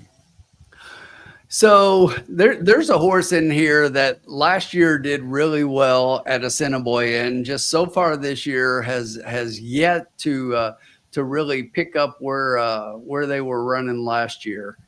And this is a horse that started off in the Steve Asmussen barn, ran at Saratoga, Churchill Downs, Fairgrounds, Keeneland before changing barns to Danny Gargan and then running at Belmont and Saratoga. It's just this horse really was well thought of early on, is well bred, and last year had a great year, but this year just really hasn't crossed, gotten back to where they were. But interestingly, this horse, as of late, has been really popular in the claim box. So this is a horse that is just, if you look at the lines, just claimed and claimed and claimed and just going back and forth. But here's the interesting thing. The horse now, after the last race, finds himself in the Kepplin barn. Yeah. Okay. Kepplin had this horse last year for 2 races and won them both. Yeah. And I think gets the Assiniboia Downs leading rider up in Praven Badri. I think the horse has been running well. Yeah. Just hasn't gotten up, but has been right there, has the right style for how the track is playing tonight. And I just love Exchequer in here. Exchequer is a horse, and unfortunately, we're not going to get the morning line 5-1. Is currently the 5-2 co-favorite with the 3. Yeah. So but I absolutely love Exchequer in this spot. I think that it's with back in the barn to where it was doing really well last year, and I just think that. We can potentially get a play with this one. I love no. What? You and Alex both like the 9. Oh, and so do I. So Tim, you're in trouble. Again, Alex. But so underneath, I mean, I get everything about the 3, but I don't know why I'm wanting to fade this horse. It's just like Whitehall as of late. I don't know what it is, and He just doesn't like the sprints. He just isn't. Yeah, his I mind's mean, not in it. I get it, but it's just like right there, but not breaking through. But I do like the 8. The 8 that you talked about. So yeah, Alex, you're right. We hit the 7 2 back, so we're gonna hit the 9 here. But I absolutely love the 9 a lot on top. So we'll take a look at them and see who we like and make sure. And there was one other horse that I really liked in here, and that was the 4. The 4 is a horse Labrat, who I think, again, this is another one who was claimed last out, now finds himself in the Gardapi barn, gets Rashad Knights up. So getting that 5 pounds, and basically it is going to be closing up. And at this level, the horse fits here, is going to be closing late. I think that fits the style of how the track is playing tonight. We have a few horses in here who want to be on the lead, and that's not the place to be tonight. So I think the 1 is probably going to find himself out front a little bit. The 2 is potentially going to be out there. The 3 might be right with them. I just think the 5 is going to be out there. There's a lot of early speed, so I like these closers. The 7's another one that likes to be forwardly placed. The 8 and the 9, who are the ones that I'm kind of leaning towards, are kind of. They're the closers. I think that, especially being that they're both going to be starting from the outside. I think that they're well placed to close up well. I mean, it's going to be hard to keep the 3 completely out of the try, but I'm going to try to play the 3 on the underneath at the most, and we'll get something together here after we look at them. But that's where I'm kind of leaning right now, more to the 8 and 9 on top with the 3 underneath. I do think the 4 could potentially finish underneath as well. Yeah. Dan said he liked a lot as well. I'm going to be kind of mad at somebody right now in the chat. Well, not in the chat actually at this moment. Colin's not here, so since Colin's not here, he must be asleep. It's past his bedtime. So I'm young. Colin gets the Sleepy Award. Colin gets the Sleepy Award. Yes. But since I'm the young, newer back on the show, the 7 horse was bouncing in the paddock. So that horse is very awake in the last race. There you go. The 7 was really bouncing a lot in the paddock. Still is. So that horse might actually show a lot of speed tonight.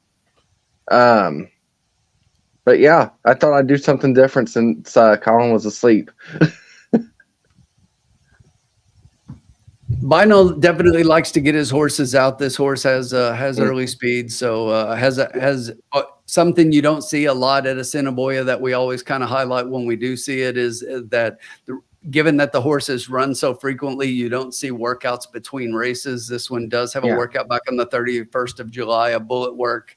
Only 5 worked that day, but because you don't get a lot of horses working up there like this. But interesting to note that the horse has a work since the last race. So and he's great.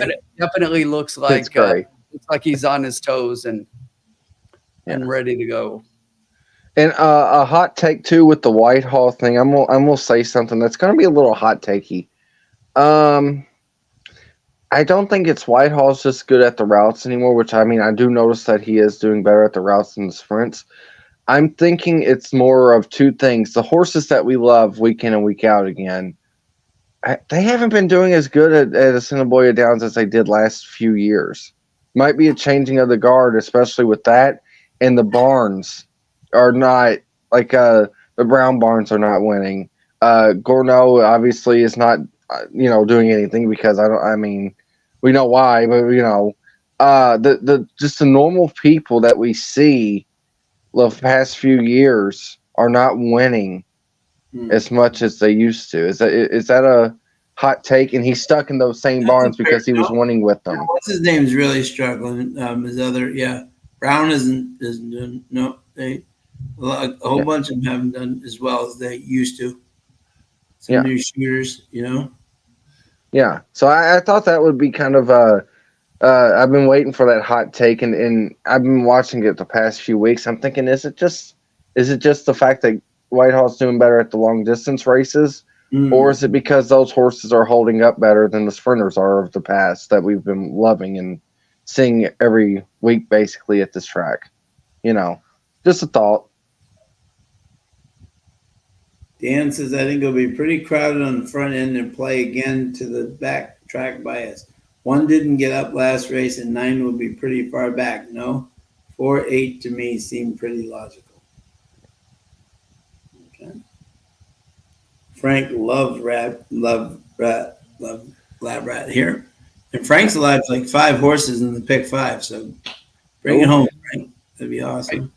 I need Exchequer to get up because I did something I rarely do a couple of races ago. It was just like, so if you look back that we loved I think it was the 7 horse. Then the last race, I really loved the 3, and this horse, I really love Exchequer. So I dropped a $5 pick 3 and I'm alive to the 9 on a $5 pick 3. So it's like, let's roll that one home for a couple $100. Sounds good. Love it. And thank you to everybody for joining tonight. Over 180 people. Jason Marquez still hanging with us, even though he's down $1.60 for the night. someone give our boy $2 so he can bet the last race and win it all back.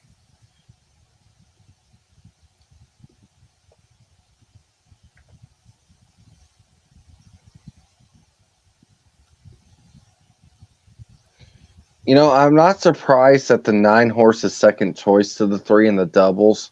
And I am kind of surprised that the 8 is lower than the 4. I mean, I guess, morning line wise, that actually, they was actually not the same. Hold on, I had to click a button and see. But yeah, they're actually very close in the wheel pace. So I think the 8 horse could be sneaky. I think you mentioned that earlier, Sean, about the 8. Yeah, no, I did like the 8, yeah. I thought it was interesting. I thought it was an interesting race. And if you go by I've taken out 3 horses out of my stable duel that all won tonight. So that's a good indicator right there that the 8 might run tonight. Mm-hmm.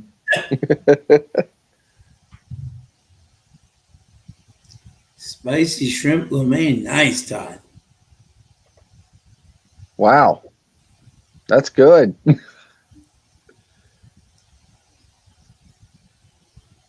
0 minutes tonight. The classic high 5 growing pool.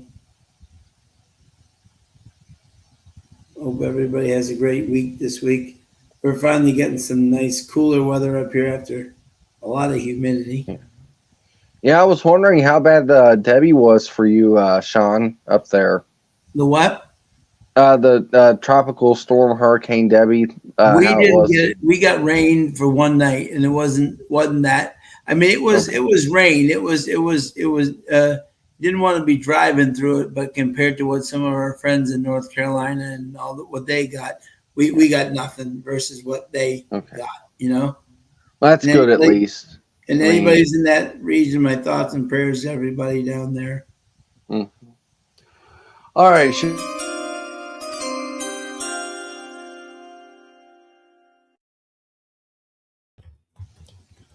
So, I say it all the time that bet with conviction, bet what you like. That's the way I typically do it. And that's what we're going to do here. So I am going to play a $2 trifecta key. I'm keying the 9 on top. Yeah. With the 3, the 4, and the 8. Love it. Okay. All right. Love it. Close it out. Close it out. And that way we are guaranteed profit. Yeah. Yeah. At least get a pizza or 2 throughout the week until Thursday stream starts, huh? There you go. Jason Marquez splurging here. 480 exact the box. Love it. Splurging with that $2. Love it. Yeah, actually, you could take that $2 and take a 20-cent trifecta box, 3 horses, and It only costs $1.20, so you're still alive. It might not be much, but you're still alive. Oh yeah, absolutely.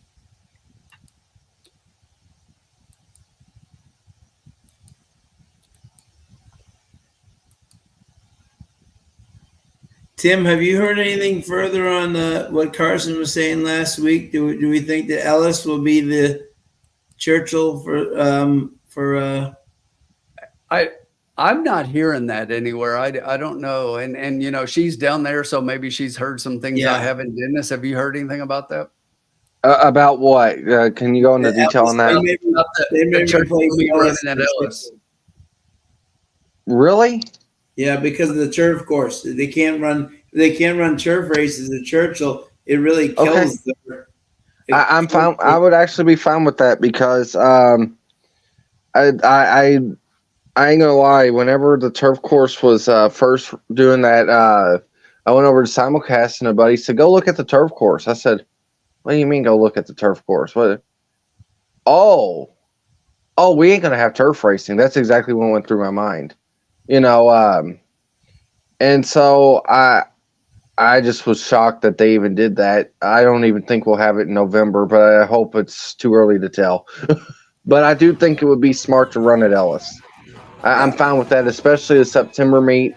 Really, that date was for Turfway anyway, so originally that's what it was for. So I would be okay if it went back to Turfway or went to Ellis. I'd be all right with that. Now, the one thing I will say is I don't expect them. They run that mini September meet, before Keeneland. I don't expect that to go to Ellis because they already said for the mini September meet that they were not going to run on the turf. Yeah. So I don't see that meet running. Down to Ellis. Yeah. So that's good. No, I agree. Next up, the current 9 to 5. And like you said, when they released that kind of made me think it was the end of that, and it's going to stay at Churchill, but. Right. I like I said at first, I would be totally okay if they did that because I'm sorry to those people. It's a bunch of nothing races for as far as Churchill's concerned with it, in my opinion. To them, we're going in. Yeah.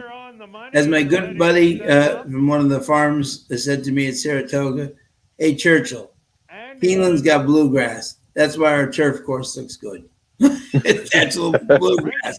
It grows in Kentucky. All right, Sean. So here we are loading up last race of the night, race 7. Got 179 people watching online. Make sure if you're watching on YouTube, and even if you're not, click over to YouTube. If you're watching through X, make sure you give us a like, subscribe to the channel. Got lots of great stuff coming out. We will be every Monday night here at Assiniboia for Monday Night Lights, and Thursday night in the Cocktail Lounge. Got a good streak going with wins. Come join us. Let's make some money. Mm-hmm. Look at this. They're going to be done by 11:30. Kudos. Inquiry coming up in the last race. Here we go. Bring it 9. X-Checker broke in the air. Breaking a little slow was Terrell White. That one hole is such an absolute disaster. It is. You see where the one's at? Yeah. In between horses, Club Champ, right there early. Then look at all of them wanting speed. That's what we were talking about. Look at how bunched up they are. Yeah. Securing the fence, Arcadian Storm. I told you the 7 would bounce out there. 5 wide, then it's Golden Eyed. 9's rolling. Come on, X-Checker. Come on, 9. Come on, 9. Come on, Badri. Shooting money. Oh, go right on by. Just don't even play. Come on, 9. Come on, Badri. 2 wide, 3 wide. Come on, Badri. 4 wide X-Checker. Arcadian Storm comes up the inside. Come on, Badri. Come on, 9. Club Champ. X-Checker on the outside has the best late run, and it's X-Checker and Club Champ. They're coming to the wire. These two are going to battle it out, but X-Checker got there. Yeah, but we had a try, and the thing is, our 4 just did not get up for 3rd. No. 2 was right there. Yeah. Yeah. I didn't hit nothing either. I should have just bet the 9 to win. And once again, gimmicks.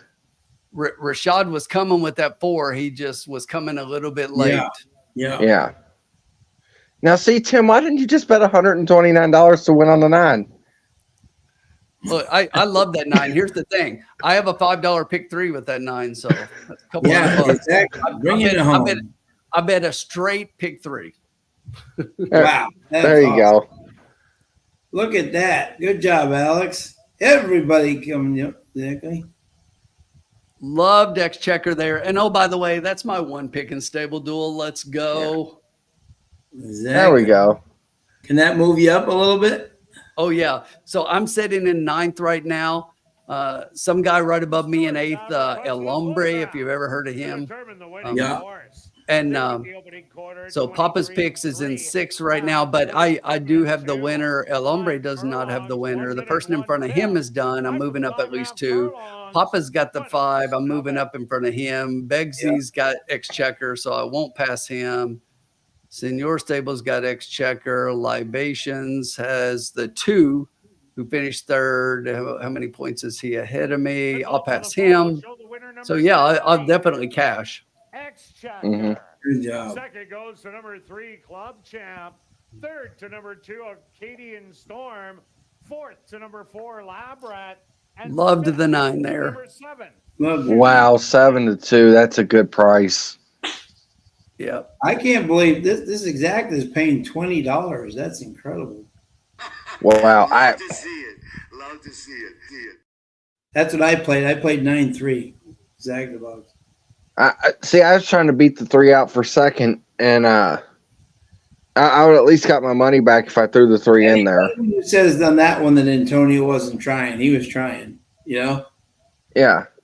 Well, it's not that he's not trying, like I said. It's just the quality. It's just, you know.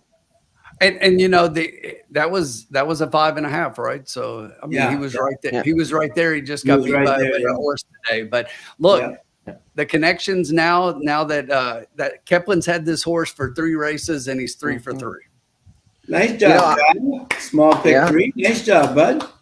Way to go. You know, I was surprised that the 8 didn't run a very good race either there. Yeah. Who? Yeah. The 8. Yeah, me too. I thought Golden Knight would run a really big race there.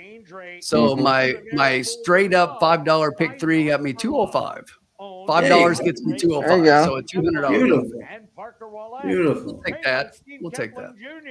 So what I'm hearing is you could have hit the $400 pick 4, Tim. I